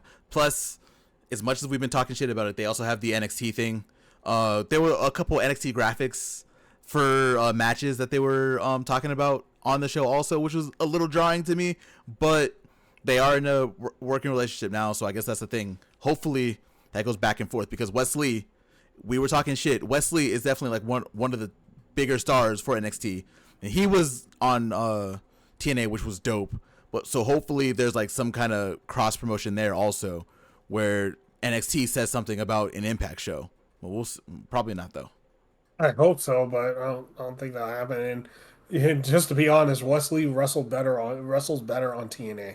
Well, yeah, because he can actually be free. Plus, he's with his people. Like they were part of the Rascals before he went to NXT, so he gets Yeah, to just do what he was doing before he went to WWE. yeah, That's probably why he hasn't left. That's why he's like, if I can stay here, I'm gonna chill here. I'll be here. yeah. Let me join the Rascals and go over there. Yeah, let me be my boys. I'm gonna be over here. Whenever y'all need me, uh, call my agent, and my agent won't call me because I ain't coming back. I'm just gonna hang out in TNA, be with my boys for a little bit. But so after that, we got the final thing, the PCO wedding to Steph DeLander. Um, what can I say other than it was just you already know what's gonna happen. Wedding happens and then somebody crashes it. Who crashes it? Matt Cardona, of course, Oh because man, the your his boy though, your boy hey, crashed it first. that's right. Top dollar decided to crash it only because he wanted to see the freak show that happened after. which valid, understandable. The boy top dollar, the fucking worst, man. Poor Rich Swan, Rich Swan's fucked, man. man. But yeah. Oh, so Top Dollar crashed it first, and then Matt Cardona crashed it, and then hit uh, PCO with a brick, and then Steph DeLander like kicked him out of the ring, was upset, and then the show ended with Steph DeLander upset at Matt Cardona yelling at him. We got our digital media championship match for the next pay per view. Yeah, Matt Cardona's got to get his title back. Yeah, He never lost it. yeah, that's true. He got injured. That's all that happened. Yeah, what do you think about Impact? I like again another enjoyable show. Like I really enjoyed Impact. It was a solid show all around from top to bottom. Like uh I could have like a bunch of nitpicks about it. Like I felt like the PCO wedding thing shouldn't have been the main event, but I understand why it was. Mm-hmm. Um and but another little nitpick, I kind of wish the Jody Threat Masha Slamovich match was a few minutes longer. Mm-hmm. But that's just like a minor like nitpick because that match was solid overall. So I can't really complain, Yeah, about that. But no, just top to bottom, card was solid. I enjoyed it, and I'm watching it again next week. I'm interested to see what the hell's going to go on next week. I'm actually this was my first TNA in a while. I don't remember when the last one I watched. It was definitely before they turned back to TNA was the last one I actually like sat down and watched. Mhm. I told you off call. I can say it here. This is definitely the most sports entertainment I can do. Like you've already said it. Impact is really good at balancing the two worlds of pro wrestling. So if you want like a middle ground, TNA is it. I really like the show. I don't really have anything that I like hated, to be honest. So I will also be watching next week, and I think it's for sure in the rotation now. Yeah, like the main thing about TNA because like we say there's like amount of sports entertainment in it, but it to me if you're gonna have the two like sports entertainment and wrestling, it gets the ratio right because they came out the gate just fucking wrestling. Yeah, They just went in right like a lot of their shows is like it's wrestling focused and it has it does have the sports entertainment bits, but it's not like an hour and a half of the show. right? Like the Hmm. show is wrestling first, and then the sports entertainment stuff. That's true. And plus, this episode, there. Correct me if I'm wrong. There wasn't really that much like promo time, really. No, no, like so between the two episodes, like this, so we'll say this episode and the last episode I talked about, right? Hmm. The longest promo was that God damn it, keep calling Dolph Ziggler, Nick Nemeth promo at the beginning of last week's show, and that was only like 10 minutes. Yeah, it was, and it did what it had to do. Like it set Yeah, up the match for this week. right. Like any, and that's the other thing too with TNA. Whenever they do start doing promos and shit, it's to set up whatever's going to happen either next week or the next couple of weeks or what's going to happen later in the show. Hmm.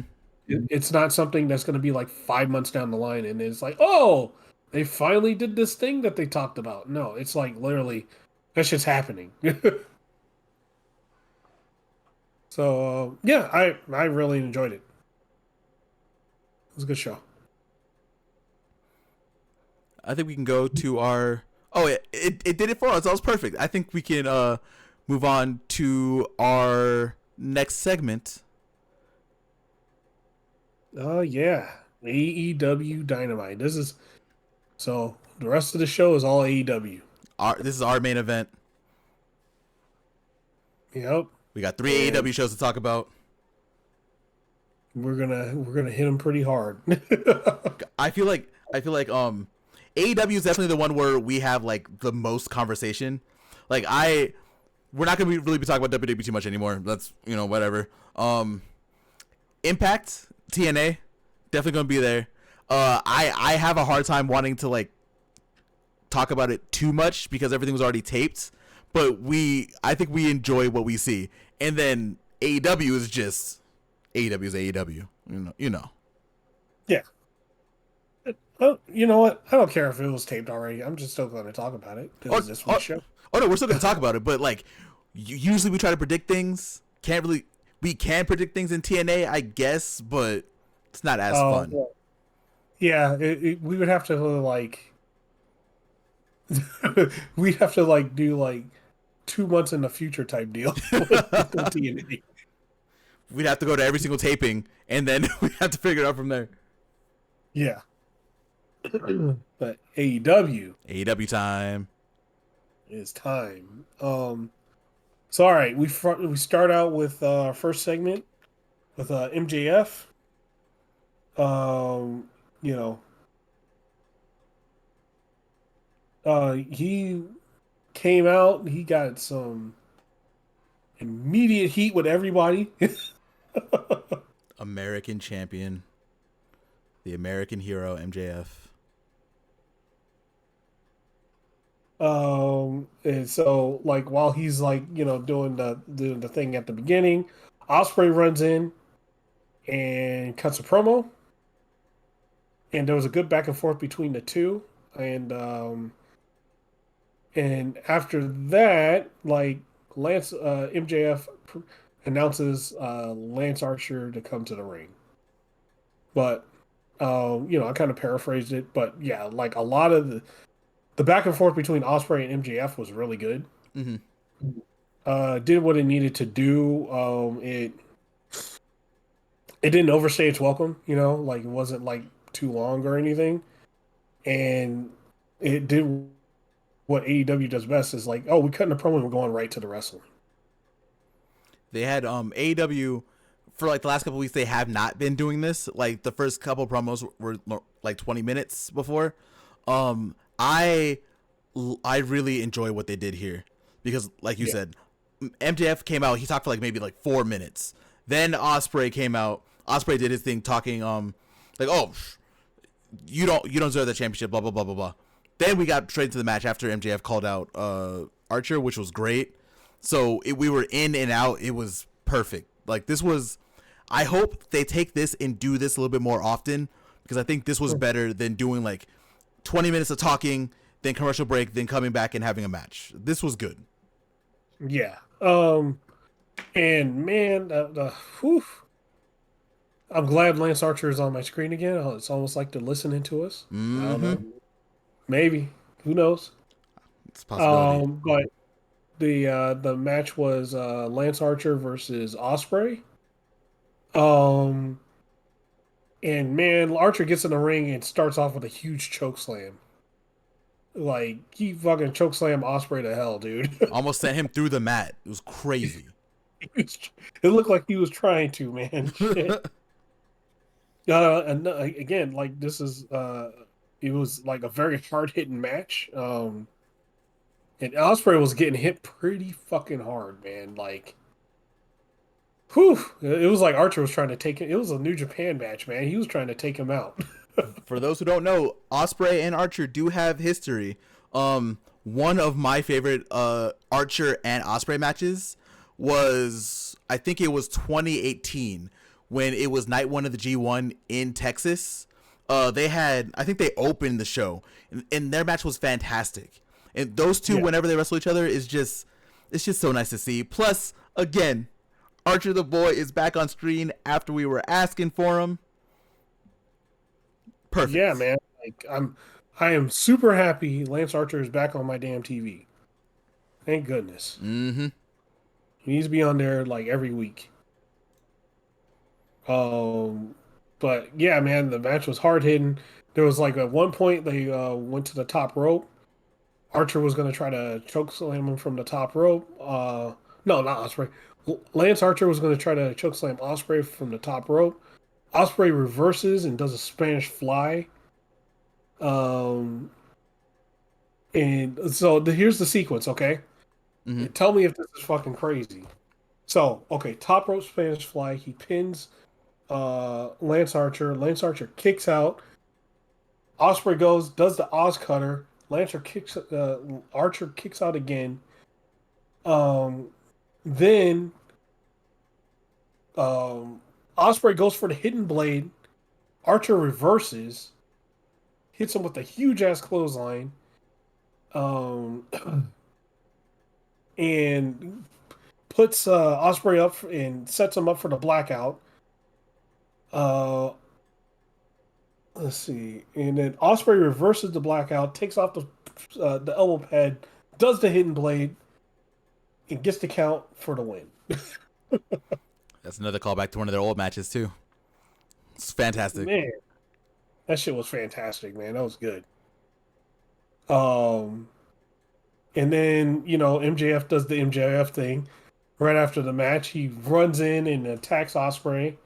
After the match, Kyle Fletcher comes in for the save, cuts a promo on MJF, and then next week we are going to get Kyle Fletcher versus MJF on Dynamite for the international title or for the American title. It was awesome. That whole segment was damn good. It was awesome. I think something super interesting about what happened at the end. The match was awesome. We don't have to talk too much more about that. If you listen to us and you don't watch wrestling, first off, welcome.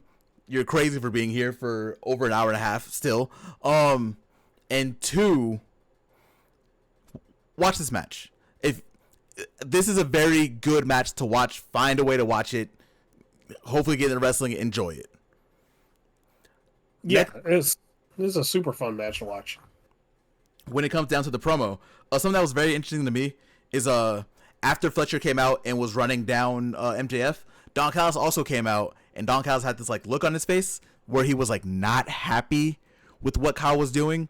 And Kyle did mention in the promo also, he said, "Oh, you told us not to mess with him because they're part of the family, but that's my brother.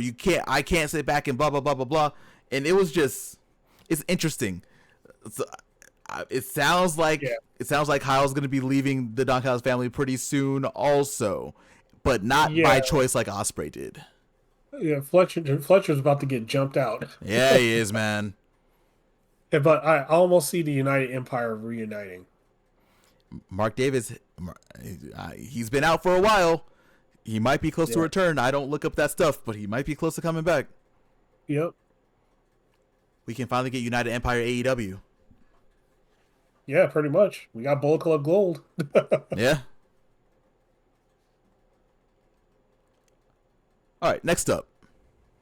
So, next up, there was a promo package for Swerve. And I just want to take the moment to talk about like the promo packages that they're doing and stuff now is like showing like the production is stepping up a level, right? Like they've Mm-hmm. leveled up. I thought it was good. The hype up the champion that way. And just yeah, like is for sure stepped up a notch because they didn't used to do these. Not at all. These are very welcomed in my book. Yeah, They actually hired like they have a social media guy now, Tiger Style. I don't know if you know Tiger Style. I've seen some of his cuts. Yeah.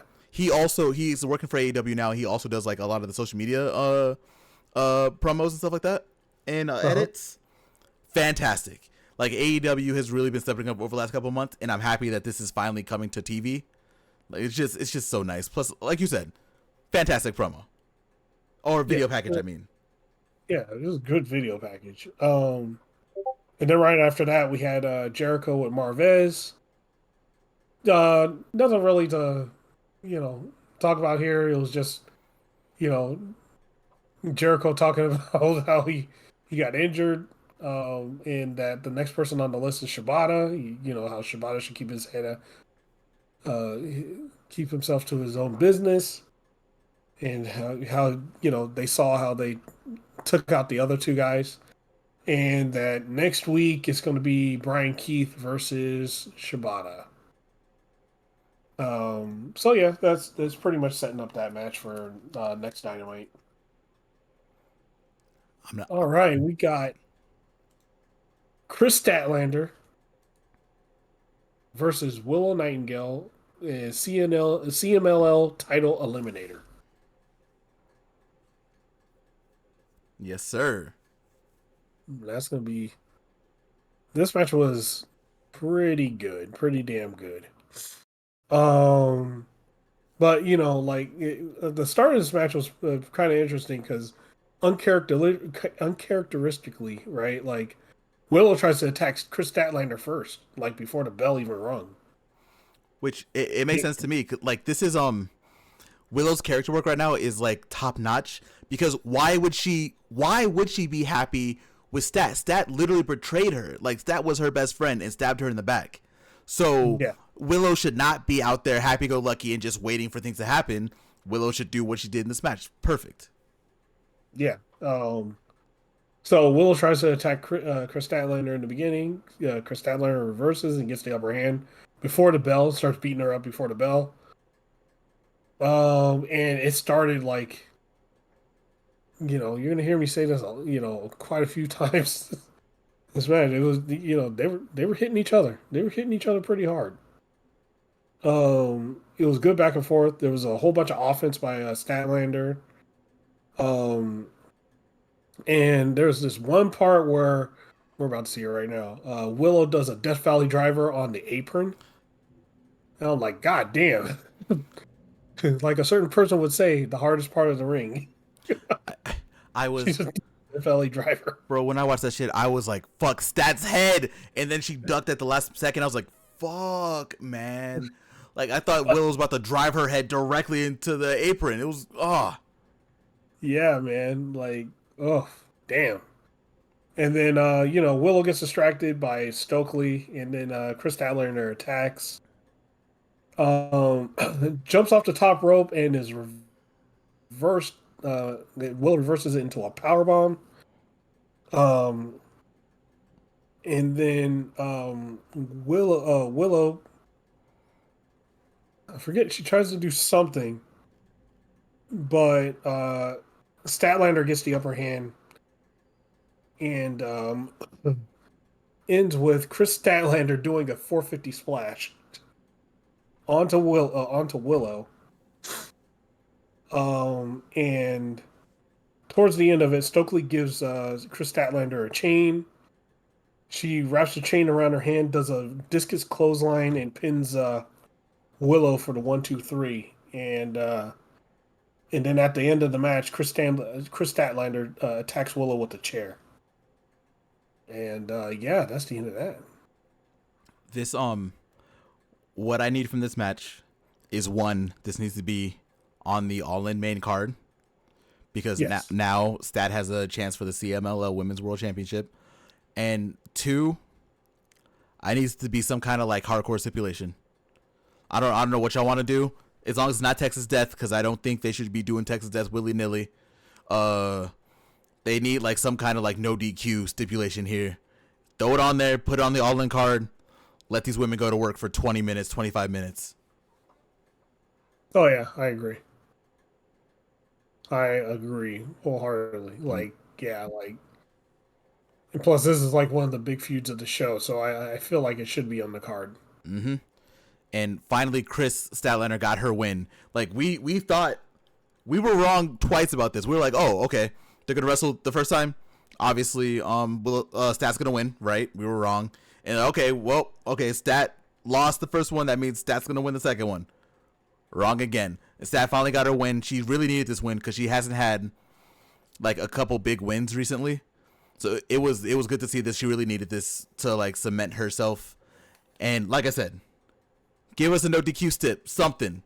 Let him run. Yeah. Yeah. So yeah, overall this one again, these two it's very hard for these two to like put on something bad. They're both great. Mm-hmm. So Yeah, they are. in letting them go like this and letting them at least have they got there's a few things they got time and they got time to do the segment and they were able to tell their story. So yeah, it's great. And it's great to see that AEW's getting that women's division where it needs to be. We've been talking about for a couple weeks, but yeah, it is very nice that they're getting. We have what?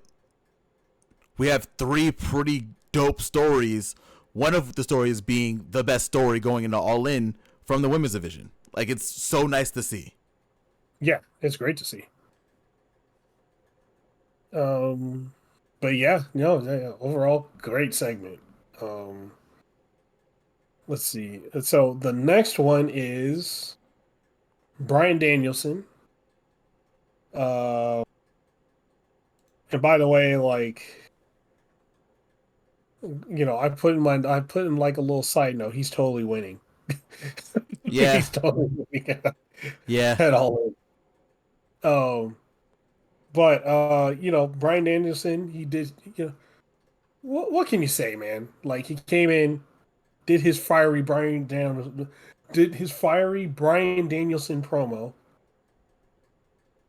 That I don't know how anybody can call him an underdog now because it's not possible. He beats the shit out of everyone he wrestles against. How is he? They're stuck in the like 2011 WWE Daniel Bryan shit. This is not Yeah, Daniel Bryan. This is motherfucking Brian Danielson, one of the best wrestlers in the world, who will beat the shit out of you and not give a fuck. Stop comparing him to who he used to be 12 years ago. yeah. Like there's like I don't care like any way you cut it. He is never an underdog ever. No. Like it's just I don't care who he's going against. Like yeah, this is the American Dragon. He's not an underdog. He can he has a 50-50 or a higher chance anytime he gets in the ring. So his current his promo was just like him. It was it's the Brian Danielson special. He cut a fiery promo talking about a lot of things he talked about the weeks before. About the promises he's aiming to keep, and that pretty much this is his last ride. So he wants to go out big, and by winning the World Heavyweight Championship from Swerve, Mm-hmm. which since you mentioned Swerve got to come out. You were talking about the boogeyman of TNA being Josh Alexander. Right now, the boogeyman of AEW is Swerve Strickland. It's Swerve Strickland. You say his name, he will show up. He's showing up. So he gets interrupted by Swerve, and Swerve cuts you know, a cool, badass heel promo, Mm-hmm. pretty much saying, "Yo, I'm gonna put you, any other time I'd be rooting for you, but right now you coming from my shit, so I'm I'm gonna make sure you're not gonna wrestle again. Is pretty much what he was saying. Um, and yeah, and uh, it might be just me, but Swerve just he's a like he's a badass heel. Like he should just like they should just let him just go full heel. Stop making him a babyface. He should just be full heel, man. Like he's got that aura, man, and it's just a badass heel. You know. I actually really like where he is right now because he's definitely not a good guy. Like Oh he no. has admitted to as much to not being a good guy, but like Swerve is well one. They've been calling him lately, including in that promo package we talked about earlier. They've been calling him the most dangerous man in AEW. I really enjoy that. Like that is something that I like to see. They're really hyping him up. And two, we've talked about it before. Swerve never said he was good. He does good No. things now. That motherfucker is a villain. He will do what he has to do and say what he has to say to make sure he can get what he wants. And we Yeah, just no. we just love him for that. Yeah, he's a fucking supervillain right now. Even in his appearance, he's a goddamn supervillain. Yeah. But at the end of the towards the end of the segment, Swerve was about to walk out of the ring, and Brian stops him, and he's like, "If I do not win this match, and just to show everybody that I'm going all in on this, I'm gonna put my career on the line for your title." Mm-hmm. And so this is a career versus title match. Um, but shit. Overall, this was an awesome segment. It was damn good. Um, I don't have anything really bad to say about it. It was damn good for both from both guys. I loved it. And right after this, Brian walks to the back, and Jeff Jarrett and crew were like, "Yeah, that's how you go all in." And he's like, "Oh no, no, no, no. So you wanted to see how all in I am, right? I'm challenging you to a match next week on Dynamite." Mm-hmm. See, Jeff Jarrett put his foot in his mouth. This is Jarrett's fault. Because, look, Danielson was all... Look, a couple weeks ago, Danielson was all happy. He's like, oh, I'm just really happy that I can wrestle at Wembley and blah, blah, blah, blah, blah, blah, blah. Like, Danielson was in a good place. He was just so happy to just be there. You know what I mean? And Yeah, fucking Jarrett had to waken the American Dragon, and now he has to deal with them on Dynamite next week. he's gonna get killed next week. This is Jarrett's fault. If Jarrett would have just shut up and just let Danielson do his thing, this wouldn't be a title versus career match, and Danielson would probably just be happy to be there. You know what I mean? But no. Yeah. Now Danielson's awakened. Now Danielson he's opened his eyes. He is dangerous again. Ugh. Yeah, he's a machine now. So now he's got they say eye of the tiger. Now you got the eye of the dragon, bro. He's about to go in, man. Like, so, I'm sorry. You're one of my favorites, Jeff Jarrett, but you about to get killed right now. That's gonna be a knockout, knockdown, drag out fight on Dynamite. But We need listen. the boy Satnam. We need to call Satnam in. Come on, Satnam. Oh, Big Sat. Help him out.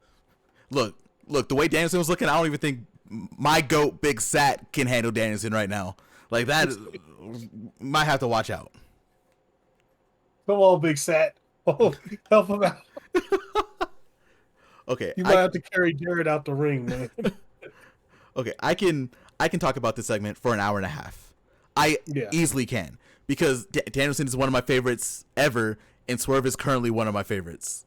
And I just there was a lot of talk about like we talked about it last week, where everyone wanted to see Hangman and Swerve, and that should have been the main event of All In and stuff like that. So Danielson really, I hate saying this, but Danielson really had to come out and sell this match to show like why it should be Danielson and Swerve.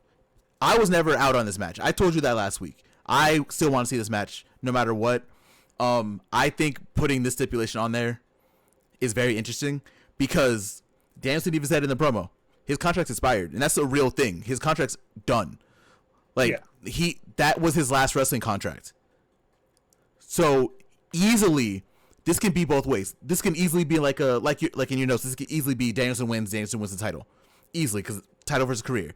Because he said he would stop wrestling full time, but whatever, he gets the title, he can do that.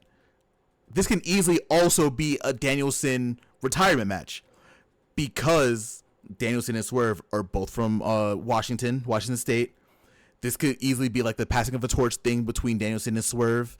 Like this title versus career made it was already interesting to me, but this makes it so much more interesting. And everyone can easily say Danielson's gonna win. Done.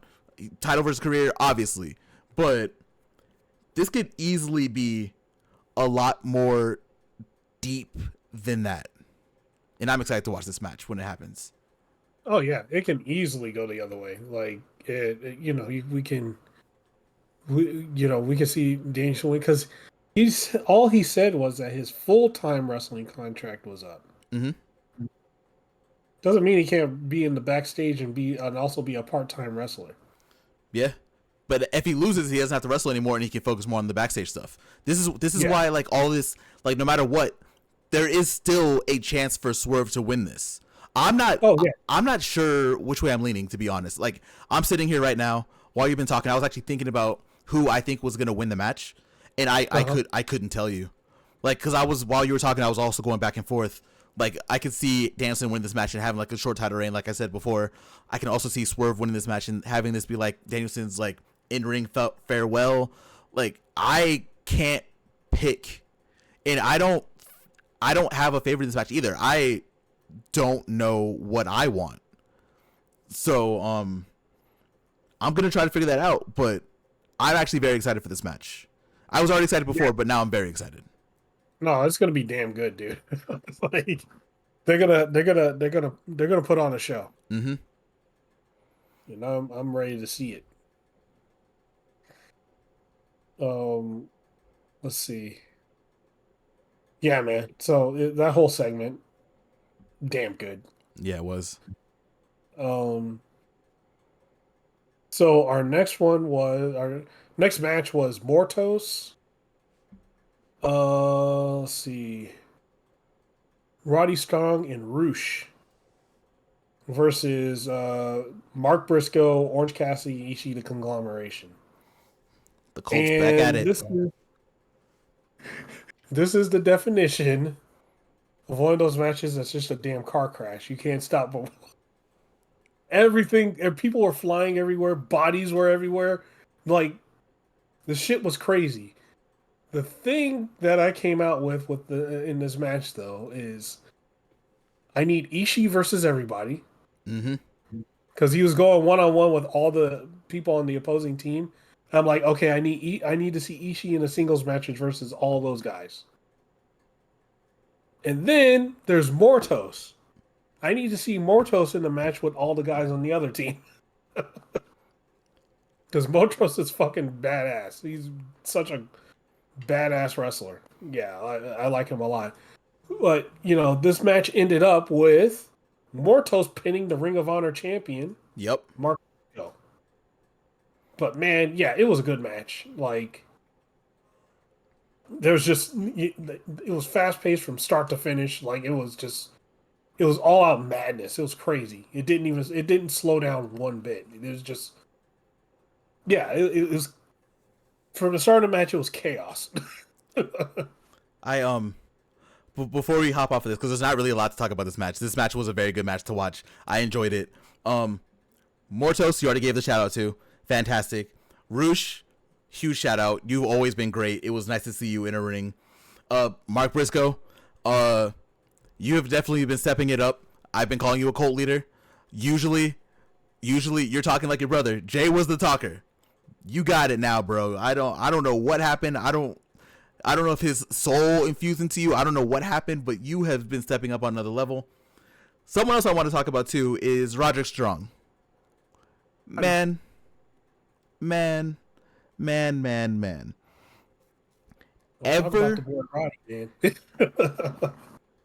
When he No, signed when he signed to AEW, uh-huh. he wasn't really wrestling a lot. He had a couple little matches here and there, right? Nothing super Yep. crazy. The match with Jericho that he had was pretty fun, where they went all around the arena wherever they were. Then the next strong shit happened, and he wasn't really wrestling as much. He got a couple matches in here and there, and it is what it is. People enjoyed it, people didn't enjoy it. I'm not here to talk about that part. But ever since he shed that neck brace, and ever since he's been wrestling every week, going everywhere, he's reminding people that he is a monster. I think people really forgot how good Roderick Strong is as a wrestler. Um, I don't know how, man. Like Roddy, Roddy Strong boy, he's always been good. and and he's been going everywhere. Like, he's been wrestling almost every single week and having barn burners, and barely anyone is talking about it. In singles, tags, trios, 8-mans, whatever you put Roddy Strong in, blows it out of the water. And I know no one's really been talking about it, so I just want to put that out there, that I just enjoy seeing Roderick Strong doing what he does, because that motherfucker has the potential to be one of the best wrestlers in the world. He is so good at what he does. And like I said, Yeah. I just want to give him that shout out because no one has been talking about it. So on this podcast, on the best wrestling podcast on the planet, I had to give you a shout out. Yeah, man. Like, yeah, shout outs to Roddy Strong, man. Like, I always like, even back when he was, back in the Ring of Honor times, and even in NXT Black and Gold when they were like Ring of Honor, like they were literally like Ring of Honor with a budget, right? Mm-hmm. Like, um, he was doing his thing there until like the Diamond Mine thing happened, and then he kind of started fading off, right? But Yeah. and that's we'll just say that's WWE. Mm-hmm. But since he's come back and he started doing his thing in AEW, because I think he did get hurt, and that was why he was doing the next strong thing for a while. Yeah. Um, but ever since he's been cleared, yeah, man, he's been showing everybody. He's like, yo, oh, I'm still one of the best wrestlers in the world right now. Make no mistake, I can go, I can do my thing, right? Like, yeah, there's no reason to doubt Roddy Strong, man. That guy's dope. And I just want to see more of it. Like, they've already been doing a lot of it. Just keep it going. Get Roddy in here give him another Ishii match. Just do it again. I know they just did it recently. Do the shit again. Why not? I want to see Rush versus Ishii, man. Like, Oh, we're gonna get them all. We're gonna get them all. I want that. I want that Rush versus Ishii. Ishii versus Roddy, or Ishii versus Mortos, and I want Mortos going against everybody on the other team, man. We Shit. we still get Ishii for I think like 2 more weeks. Like the G1 I think ends in 2 weeks, so he's probably gonna Yeah. be there for the G1 final. But so we got him for a couple more weeks, and he's been on every show. So hopefully we get to see a few more of these matches. Yeah, man. Yeah, I'm really yeah. I enjoy it. I enjoyed all the wrestlers in this match. Like, they're all great. And yeah, it was overall, yeah, super fun match. And it's also reintroducing people to certain people, like for again, Roosh, who needs to he needs like to either be a mainstay on Dynamite or Collision. Pick one, put him on there, have him on there, all the time. That Yeah, guy is awesome. I'm guessing he's gonna be in the Don Callis family pretty soon. Like, he's gonna replace Kyle Fletcher Yeah, when Fletcher leaves. So we'll it's gonna be like the Jericho thing. As much as I don't like Jericho, like we talked about it before, at least like he gets people on TV. Same is gonna happen with Don Callis. well, here's the thing, right? Don Callis can talk, Yeah, he can. and he's a good mouth. He'd be a good mouthpiece for Roosh, right? Like, I think it's a great pairing, to be honest. They've been teasing it. I think it's gonna happen pretty soon. They've been teasing it. So you have Roosh and Takeshita. Yeah, Oof. good luck. Yeah. All right, Okay. we can Yeah. go next up. Next up, the Acclaimed, and the Acclaimed, they're fired up now.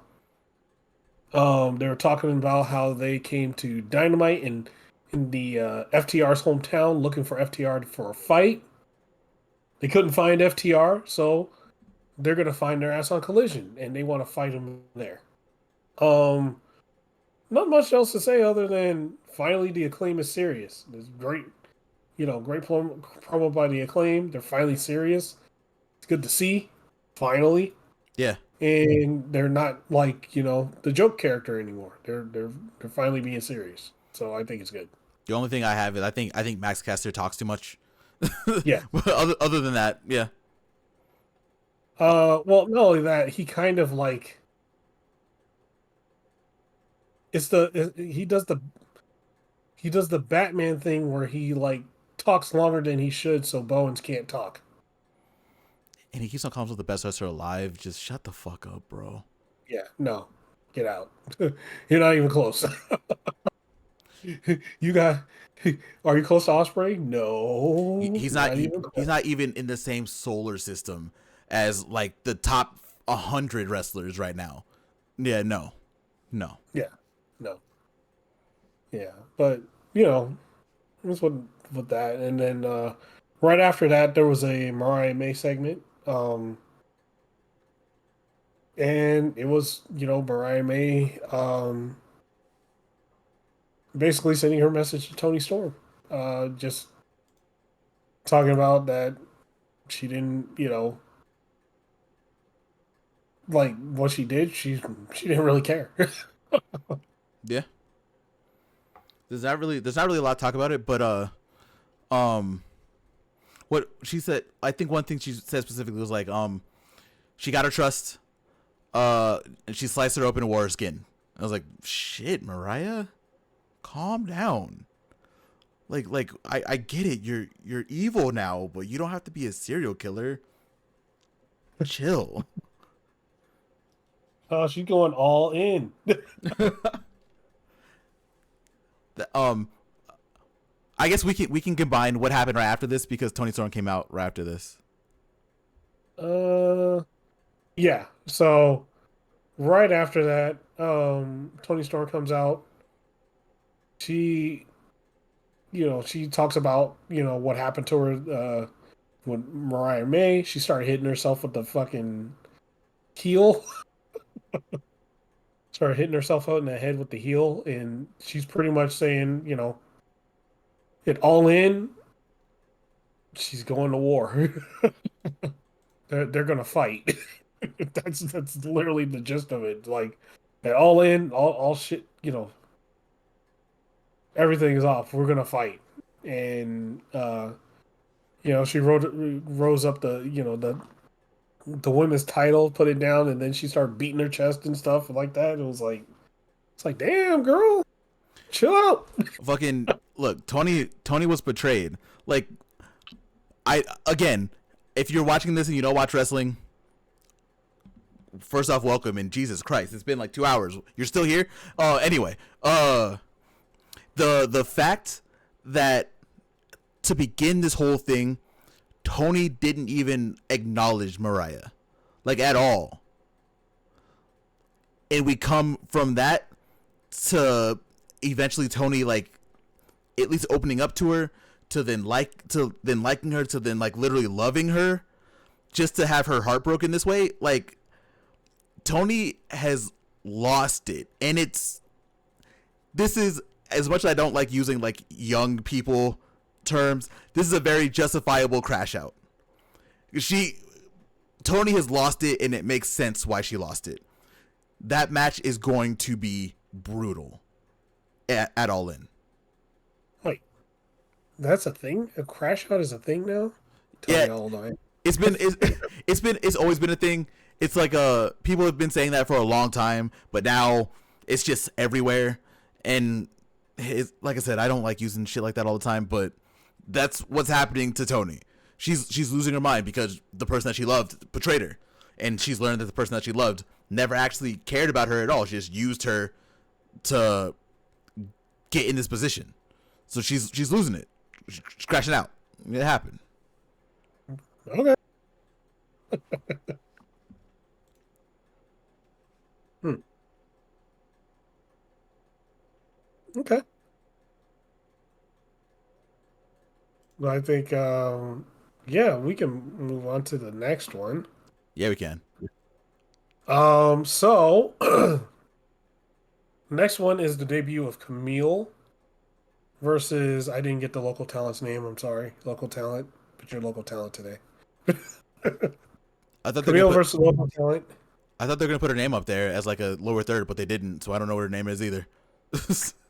Wait, maybe they did? No, I'm looking at the video right now. They didn't. Oh, well, local talent it is. Local talent. Um, Camille completely demolished her. She came out. Um, one of the things you can tell like about Camille right away when she's like wrestling, that girl's explosive, like really explosive, like surprisingly fast.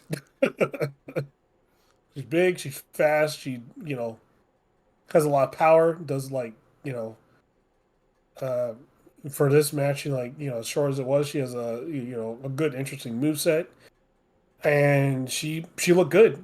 Um, Good job, local talent, for doing that. Helping out with Camille looking good. Mm-hmm. Um, but yeah, like Camille won this match in about, I think it was like 2 or 3 minutes. Yeah, pretty much. Um, and then after that, she threw the local talent out of the ring. And Mercedes cut a promo, and I forgot what the name of the new group is called. Of Mercedes' new group, her and Camille. I forgot what they're called. Did she say a name? Yeah, there's a name to them. Oh, Oh, then the Money Corporation, the Monet Corporation. Corporation. oh, Monet Corp. Yeah, yeah, yeah. So they formed a Monet Corporation, and yeah, on screen the contrast between the two, they look good. The group looks good. So more interested to see what's going to happen going forward. I have a feeling the Britt Breaker thing ain't going to last very long. Like after All In, that's pretty much over. So I'm interested to see what else happens after that. Yeah, most likely. Um, the one thing I never thought about Mercedes ever needing, even like for her whole career, I never thought she needed a heavy. And it's very interesting because I don't think like she's had like in WWE she's had like a couple of people with her, right? But Mhm. realistically, did it really work out? No, not really. Camille, when I saw her at first, I was a little worried because I hadn't seen Camille since like 2019 or 2020 or whatever. She was not that great. She has definitely stepped it up. She is definitely a lot better than what I remember, which granted has been like 4 years, so she should be. And it's like it's just really interesting to see Mercedes with a functioning heavy. Like I don't I know shouldn't say heavy whatever, but that's kind of what it's called. Like she has like a bodyguard, and it's a really interesting dynamic that I want to see how this goes. Plus, I want to see who else she gets in this group. Yeah, I'm very curious who else she'll get in the group because who knows, right? Like there's people floating around there, so who knows? Mm-hmm. We'll probably find out by like All In, maybe. Or after All In, probably Yeah. that person will probably reveal themselves. After Jamie Hayter returns, they're gonna try to beat up Jamie Hayter, and that's gonna be the next feud for the next year, which I'm down for. So that works. Yeah, yeah, that'll be good. Mm-hmm. So this goes to the main event of the show, which is Darby Allin versus Hangman Adam Page. Mm-hmm. I've said it about like 4 times on this card or, throughout this show. But this one is just like on another level. I think Hangman was really trying to kill Darby Allin, dude.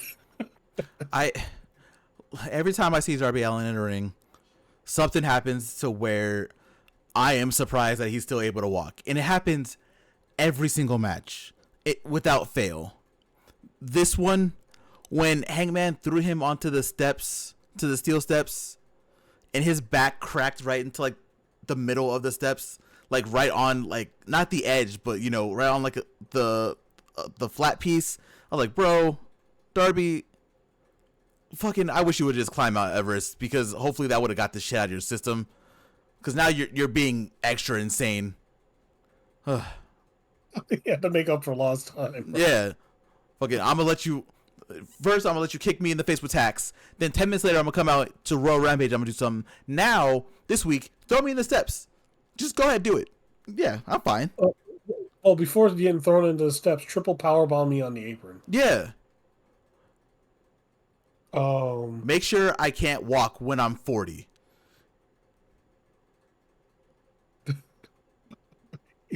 He's okay now at 30, but goddamn, man, that shit gonna catch up. Yeah, it is. He does it every match. Something crazy every match. Yeah, man. The fallaway slam into the steps. God damn. But, you know, Hangman was a man possessed as usual. But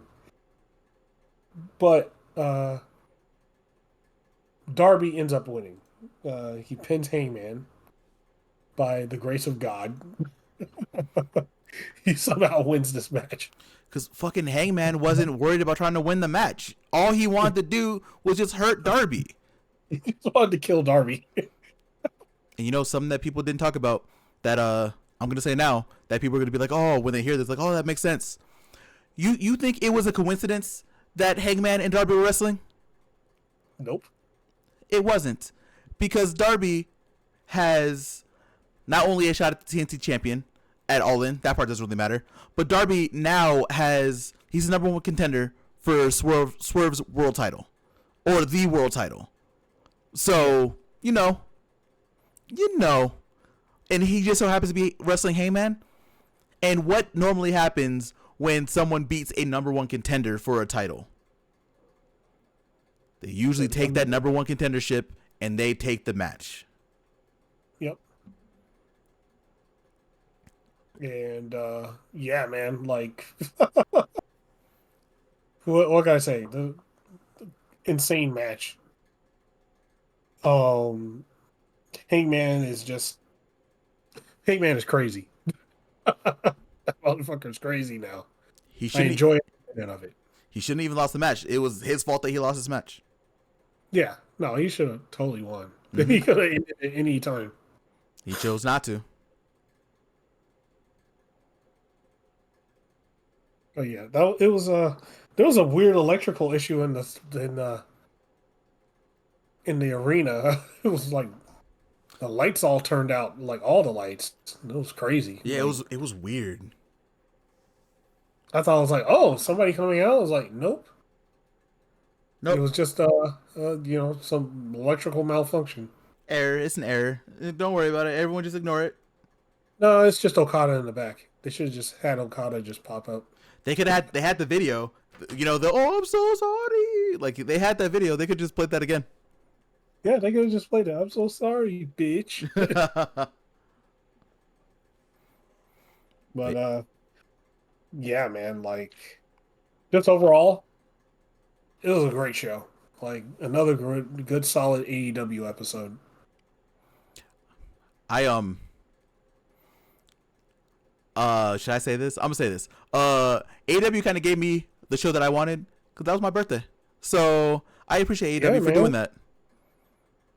AEW gave me a really good show that I enjoyed for my birthday because they listen to the show and they know. So I appreciate y'all, AEW. Thank you. Happy belated birthday. Thank you. You know, thank you. You ain't tell nobody, but happy belated birthday. You know, yeah, I don't. I'll remember next time. I usually don't tell anybody.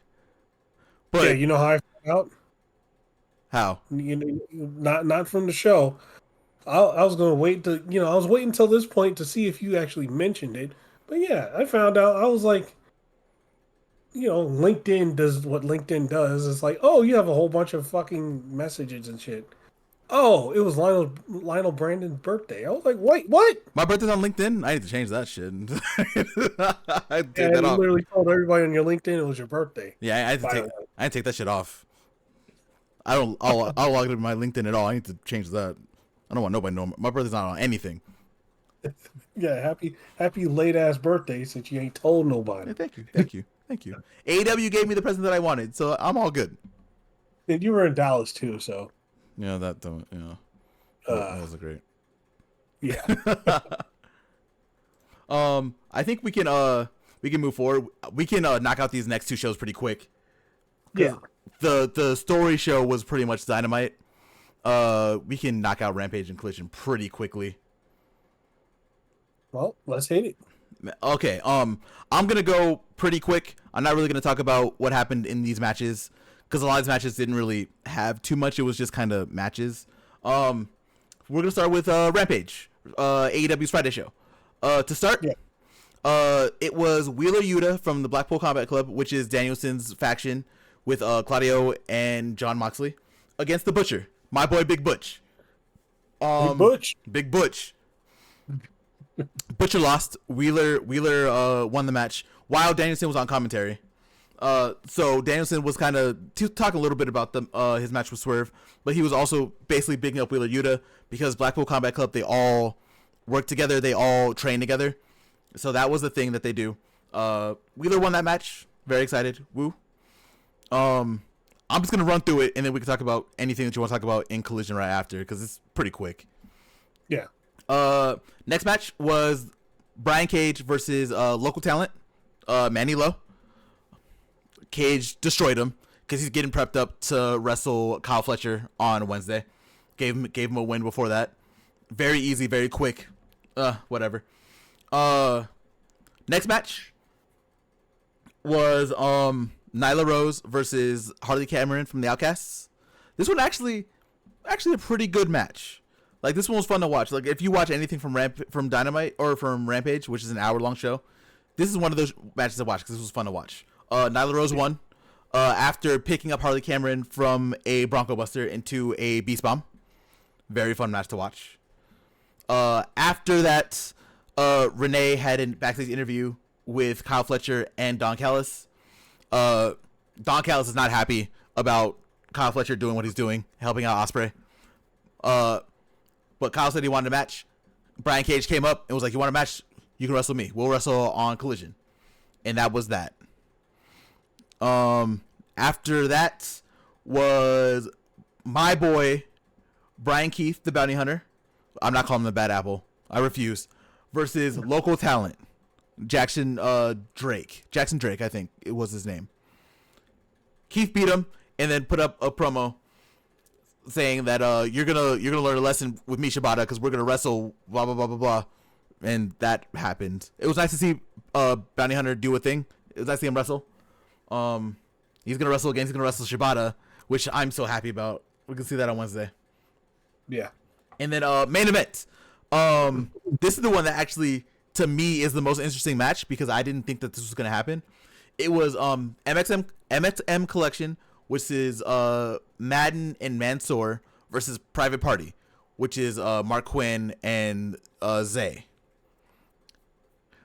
Private Party has been around with AEW for a while, basically since day one. MXM has been around for like maybe 2 weeks. Like they've been on Ring of Honor. They've done a couple matches here and there. Surprisingly, and low key kind of an upset to me, MXM Collection won that match. They beat Private Party. yeah, Which means that I think AEW is very high on MXM Collection, which I fully understand. They are, I think they're the tag team of the future now. They are fantastic, and I'm happy that they're signed. And like I said, they've been running the circuit for like the last few weeks since they signed with AEW in Ring of Honor. So it's just nice to see them take the win against a very established tag team in Private Party. yeah. I think they're really high on them. And you know what? Here's a funny thing about Private Party. It for them, it doesn't matter if they win or lose. It kind of doesn't, which is weird.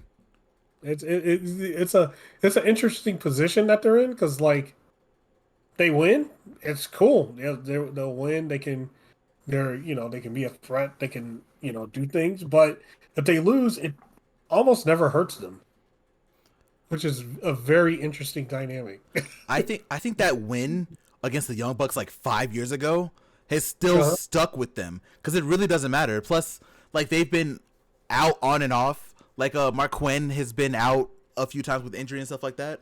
So it is very very interesting to see that because it's the truth. They really don't have to be winning matches like that, and they really don't. But they have great matches. Yeah, like I think like they're just like they're that tag team you call up. It's like, okay, we need a solid tag team that can do some good stuff, that can show that can be good against like our new guys, or we need somebody that's a solid threat to be a tag for the tag titles. Mm-hmm. Private Party, and they show up every time, and they show up and show out. This is why it's still really sad that the tag team titles are just kind of stuck in limbo right now with the Bucks, which is very weird to say, but whatever. Like we could have a lot of teams going for those tag team titles in like eliminator matches, like Private Party, but they're just stuck in this limbo with the Young Bucks, FTR, and the Acclaimed. They need to we need to figure this out. I don't know if it's gonna happen until after All In, but something needs to happen to where those tag titles get on TV more often and are actually defended on TV more consistently. Yeah, I think it's going to be after All In. After this, probably gonna be a three-way between the Acclaimed, FTR, and the Young Bucks, most likely. Hmm. But yeah, sooner the better. We need those tag titles out, and we need to see more eliminator matches. We need to see more tag team title matches, something, because the Bucks haven't done shit with those titles, and it's Yeah, weird that they haven't. yeah, that's the weirdest part. I think we can move on to Collision. Like I said, we're gonna speed through these, but these Collision has a lot more we can actually talk about. Uh-huh. So we will start with probably my second favorite thing on that show, which was the opening, which is weird because this was also like a 10-15 minute promo. The patriarchy comes out. Christian Cage with all three trios championships, 2 on one of his shoulders and 1 around his waist. With the patriarchy, walks down to the ring, and long story short, he is now giving out the titles to people in the patriarchy. He gives one to his son Nick Wayne, calling him a prodigy. Very happy that he is doing this. So remember, Christian has never given away a title. When Killswitch had the TNT title, Christian was holding on to it the entire time. Luchasaurus, Killswitch never touched it at all. So he gives one of the trio titles to Nick Wayne. Very happy with his son. He talks to Killswitch. He says very nice things about Killswitch, saying like if it wasn't for him, the patriarchy wouldn't be here, and like he's very thankful. But didn't give him a trios title. He actually No. gave the second one to Mother Wayne, to Nick Wayne's mom. So technically, the 3 people holding the trios championships are Christian Cage, Nick Wayne, and Mother Wayne. Yeah. But Killswitch was about to do something right before House Right? of Black showed. Yeah. We were about to get some. Christian looked real scared. House of Black showed up. Very quickly, House of Black and the patriarchy were kind of talking back and forth to each other. Christian was like, "Oh well, there's only 2 of you, the 3 of us, blah blah blah blah blah." Buddy Matthews comes back. Then Bullet Club Gold also comes out to trap Nick Wayne, and that's really the end of the segment after they beat up Nick Wayne. Yep. So And I think it's probably going to be a 3-way for those trios titles at some point. that's actually going to be interesting. I actually am very happy with that. That should easily be easily be an all-in match. They might put on a pre-show. I don't think they should. I think that should just be on the actual card. Yeah, we'll see. You have anything on that? That's like one of the few big things that actually happened on that show. Glad to, the House of Black. This one thing, the House of Black has fucking presence, man. They really show up. When they show up, you're like, oh no, shit's about to go down. Like somebody getting fucked up. And I find the cool thing is everybody now is doing the what's the name? Brody King's bark now. Oh yeah. When he comes out of the ring. I think that's dope as shit. So but yeah, just overall, it's a great segment. Christian, like the reason why you were able to watch this 10-minute segment promo segment with Christian, because Christian's actually entertaining. He's actually good. He's very good at what he does. Yeah. And yeah, it was great. Like that whole segment. So yeah, I enjoyed it a lot. Next segment, we went backstage with the new Ring of Honor 6-man champions, which is Dustin Rhodes and the two young Von Erichs. I think Ross and Marshall are their names, I believe. Yeah, Ross and Marshall. Mm-hmm. Dustin did a promo saying he was happy to be back in Texas. Von Erichs came out. They were happy to win the 6-man titles in front of their dad at Battle of the Belts last week. They're excited. We didn't really get to talk about Collision last week because we did show a little earlier than we usually do. But that was a good match too. Sammy Guevara comes out. And for those who don't watch Ring of Honor, Sammy actually showed up on Ring of Honor a couple days ago. Mm-hmm. To help out Dustin and the Von Erichs. So this was Sammy's reemergence. And Sammy is, long story short, he's saying, I know you don't trust me. I'm here to make sure you trust me, and I want to team with you, Dustin, and I want to team with you, the Von Erichs. We all can do this together.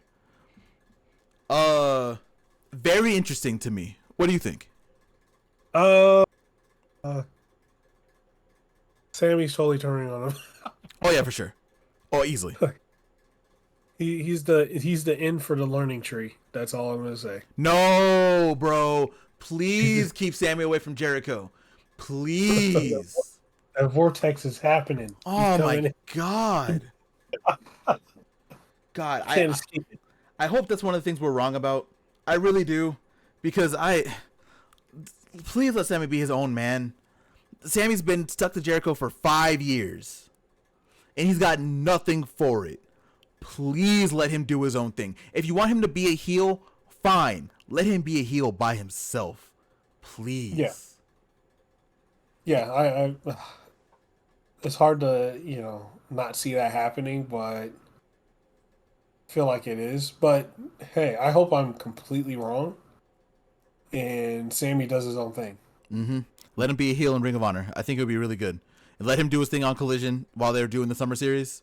Just for the love of God, do not put him back with Jericho. Do not put him back. Please. Yeah.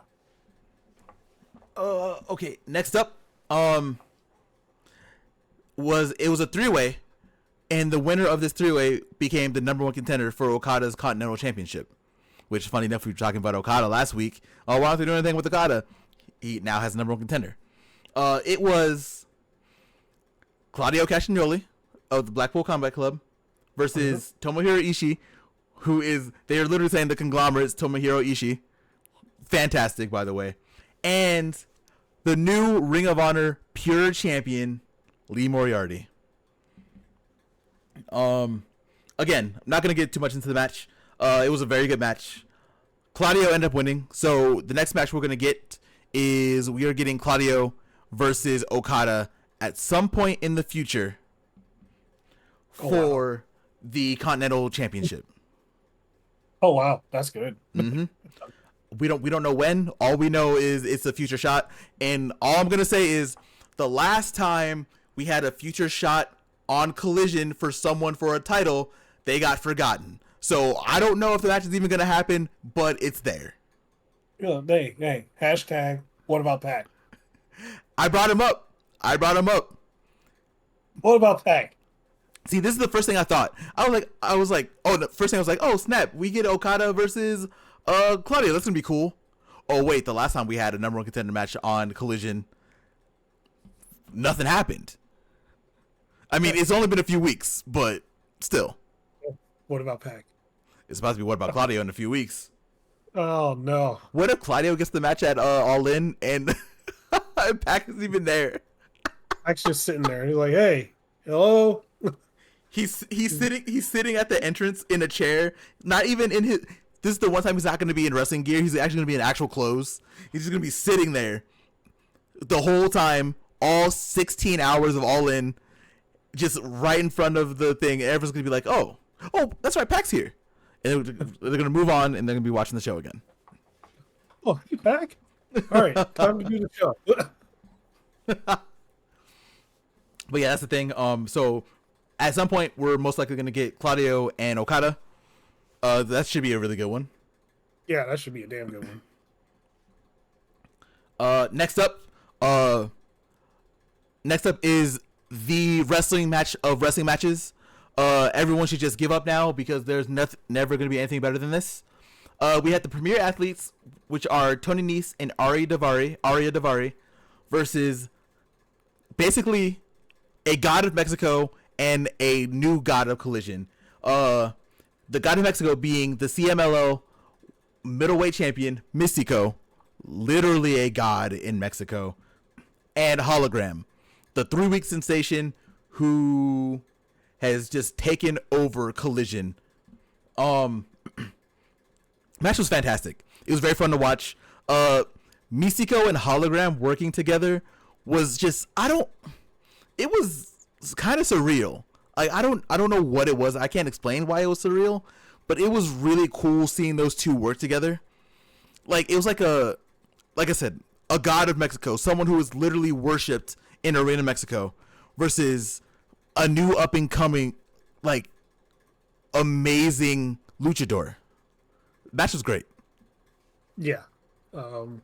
Yeah, I can't say anything bad about the match. It was great. It was those two are like all 4 people did good. Like, but those two, Mystico and Hologram, they're fucking insane. They were just like all over the place, man. Like some of the shit that they were doing, I was like, what? I'm gonna tell you now. I need the match. I need Mystico and Hologram to wrestle each other. It needs to happen. Oh, they're gonna run that. They're gonna run that. You know that. Mm-hmm. And then right after that, Chris Jericho showed up on the screen and he challenged Mystico for a match in Arena Mexico on CMLL September 13th. Okay. Again, we were talking about partnership. We didn't even talk about MJF going to Mexico. MJF was just in Mexico on Friday. Yes. So and he's also he's wrestling Michael Oku in the UK in like a week. Yep. So MJF is moving, but that's not the point. The point was this is a partnership, and we now have confirmed that Jericho is going to be wrestling Mystico in Arena Mexico in a little bit over a month. Yeah, that's gonna be awesome. Next up, we got a backstage segment with Jeff Jarrett. Everyone was a little freaked out about Jeff Jarrett wrestling Danielson, which very valid. We talked about how insane Jeff Jarrett is for motivating Danielson to what he's doing right now. So they are going to be doing a no DQ match on Wednesday. Danielson and Jeff Jarrett. Yeah. Which, I swear to God, Danielson. I think I said it like a couple weeks ago when Danielson won the Owen Hart. I said, keep your stupid ass away from the ring. And what does he do? He's gonna have a hardcore match with Jeff Jarrett on Dynamite. So he's gonna trick me. He's gonna pretend like he's hurt. He's gonna do the spasm thing again, and I'm gonna think he's hurt because he tricks me every goddamn time. And yeah, that's gonna be happening on Wednesday. It'll be great. It's gonna be great. Come on, Big Sat, you gotta help. We need the military. We need the army to help Jeff Jarrett next week. Oh man. Next up, we got Mariah May came out to the broadcast booth. She put on her headset and she kind of got into Tony Schiavone's face because if you don't know, I don't think we really talked about it. The first time that Mariah May talked, Tony was like, "Oh, hurry up, bitch," and everyone's kind of like, "Whoa, whoa, whoa, whoa." So Mariah kind of got into his face about that, which I actually really like. Just remember that because Tony was kind of a little disrespectful by doing that. He just kind of did that out of nowhere. Also, like it was kind of a lot. But she didn't really stay at the commentary table for that long because Tony Storm had a match, and again, because AEW is a very smart wrestling company at times, not always, at times. When Tony came out, instead of just going to the ring for a match, she walked over to where Mariah was and they started fighting. Mm-hmm. Because that is a blood feud, and those two hate each other. Yeah. Before we get into the match, because Tony Storm's match wasn't really a lot, what did you think about the whole thing with Mariah and Tony? Oh, I thought it was good. Really, like, it's building, right? Like, you see everything building up to what's going to happen at, All In. They're going to go at it. It's just going to be fist flying, moves being done. It's a blood feud. So yeah, it's going to be great. Yeah. Since we were about to get timed out, I'm gonna run this a little bit faster. Next up, after Tony wrestled, she wrestled a no name, beat the no name, and that happened. Next up was Kyle Fletcher versus Brian Cage. Kyle Fletcher won the match. This is definitely a match to prep for MJF. It was a very good match. Another one that people should watch if they haven't watched it. After the match was over, MJF showed up on the screen and he basically called himself American Hero and said Kyle is a piece of shit. Basically, I'm paraphrasing very hard. And then Kyle was basically saying you should, if you're not a coward, make this a match for your title. MJF never really accepted, and then we move on. Next up is a interview backstage with Top Flight with their new with Layla Gray. Layla Gray is now with Top Flight. MXM Collection shows up, and they kind of have like a little back and forth, little spat. And honestly, MXM kind of got the better of them. MXM is just kind of good everywhere right now. So, yeah, I'm guessing we're going to get that match set up pretty soon. I'm guessing it's going to happen either on Collision or Rampage pretty soon. That should be a good one. Mm-hmm. To run through this with a couple more segments, we have Thunder Rosa versus Taya Valkyrie. Again, another really good match. Thunder Rosa won the match, then called out Deonna. Deonna basically ran her down, as she should, because Deonna has now beat her 3 times. Even though Thunder Rosa said, "Oh, you were cheating," even though 2 of the matches were no DQ matches, so you can't really cheat in no DQ match. Neither here nor there. Yep. Thunder Rosa challenged Deonna to a Texas Bull Rope match. Deonna seems like she accepted, so we're probably going to be getting that, I believe, next Collision. It should be a good one. Thunder Rosa was bitching, even though she shouldn't, because literally you lost in 3 matches, and 2 of those were no DQs, so you can't really be upset that someone bent the rules that weren't even there to beat you. Whatever. Yeah. And then main event was FTR, which is Dax Harwood and Cash Wheeler, versus the Cult Leader, Mark Briscoe, and Darby Allin, versus the Beast Mortos, and Roderick Strong, Matt Bennett, and Mike Taven. Or Mike Bennett and Matt Taven. Matt Taven, yeah. There you go.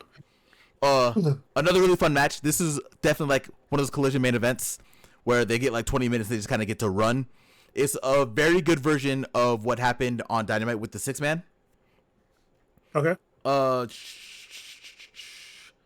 at the end of the match, I guess I'll just call them Team AEW for the speed, but Team AEW won, which was not the Undisputed Kingdom team. The Acclaim come out. Max talks too much. Bowens basically says, "Oh, FTR, you haven't beaten us. It's 1-0. What are you gonna do?" So FTR and Acclaim start kind of fighting. Mark Briscoe tries to do his cult leader shit and tries to get everyone to get along. And FTR reaches out the hand to shake the hand of the Acclaimed, only for Daddy Ass to, oh my god, I don't want to call him that, only for Billy Gunn to pull them out of the ring before Bowens can shake FTR's hands. And that is the end of Collision. Okay. We kind of ran through it, but do you have any thoughts on anything that we talked about, that I talked about for 3 minutes for an hour and a half? Still better than an episode of Running Out Raw. But Hell yeah. uh yeah, no. Well, that's sounded like a pretty solid show. It's full wrestling. I think you did miss one match though. It was Kyle Fletcher and Brian Cage. Oh, I talked about like super quick. Oh, okay. Yeah, I talked about the match and then I went on to the MJF thing where MJF was on the screen. Okay, got it. Mm-hmm. But yeah, no. Sounds like a solid, a solid card. I watched the first half of it. I was literally watching it before we started the podcast, and yeah, I got to the Tony Storm and Mariah May part. And I was like, yeah, I really enjoyed it. It was fun all around. I didn't feel like anything really dragged or anything like that. There's a lot of good setups, and like most of this is just setting up for All In. This could have been a go. All these shows could have been a go home show, but Mm-hmm. it's still building and setting up. So, uh, can't wait for this week's Dynamite to show up. Dynamite and Collision for this week. Can't wait to see what we got there.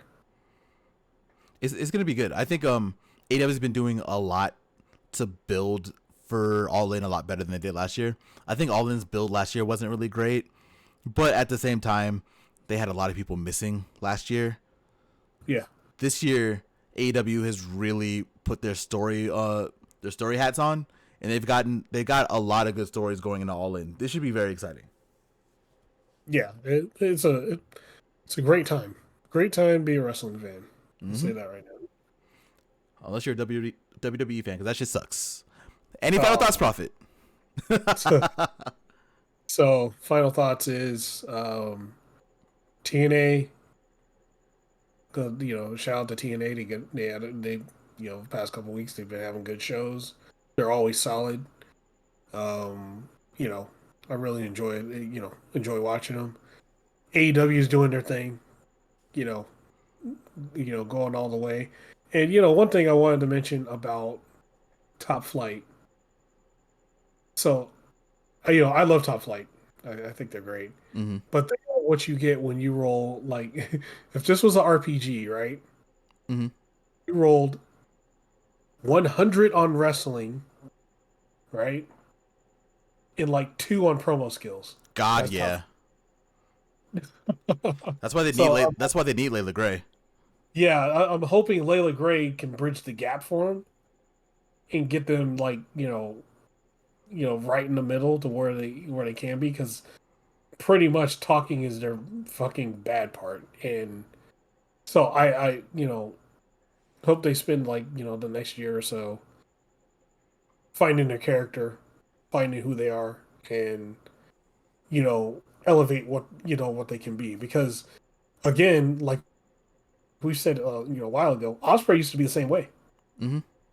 and then suddenly like he got an American contract, and that he turned into something. Like, he turned into he's the guy now. Mm-hmm. That's for damn So sure. Top Flight can do the same thing. I really like Top Flight.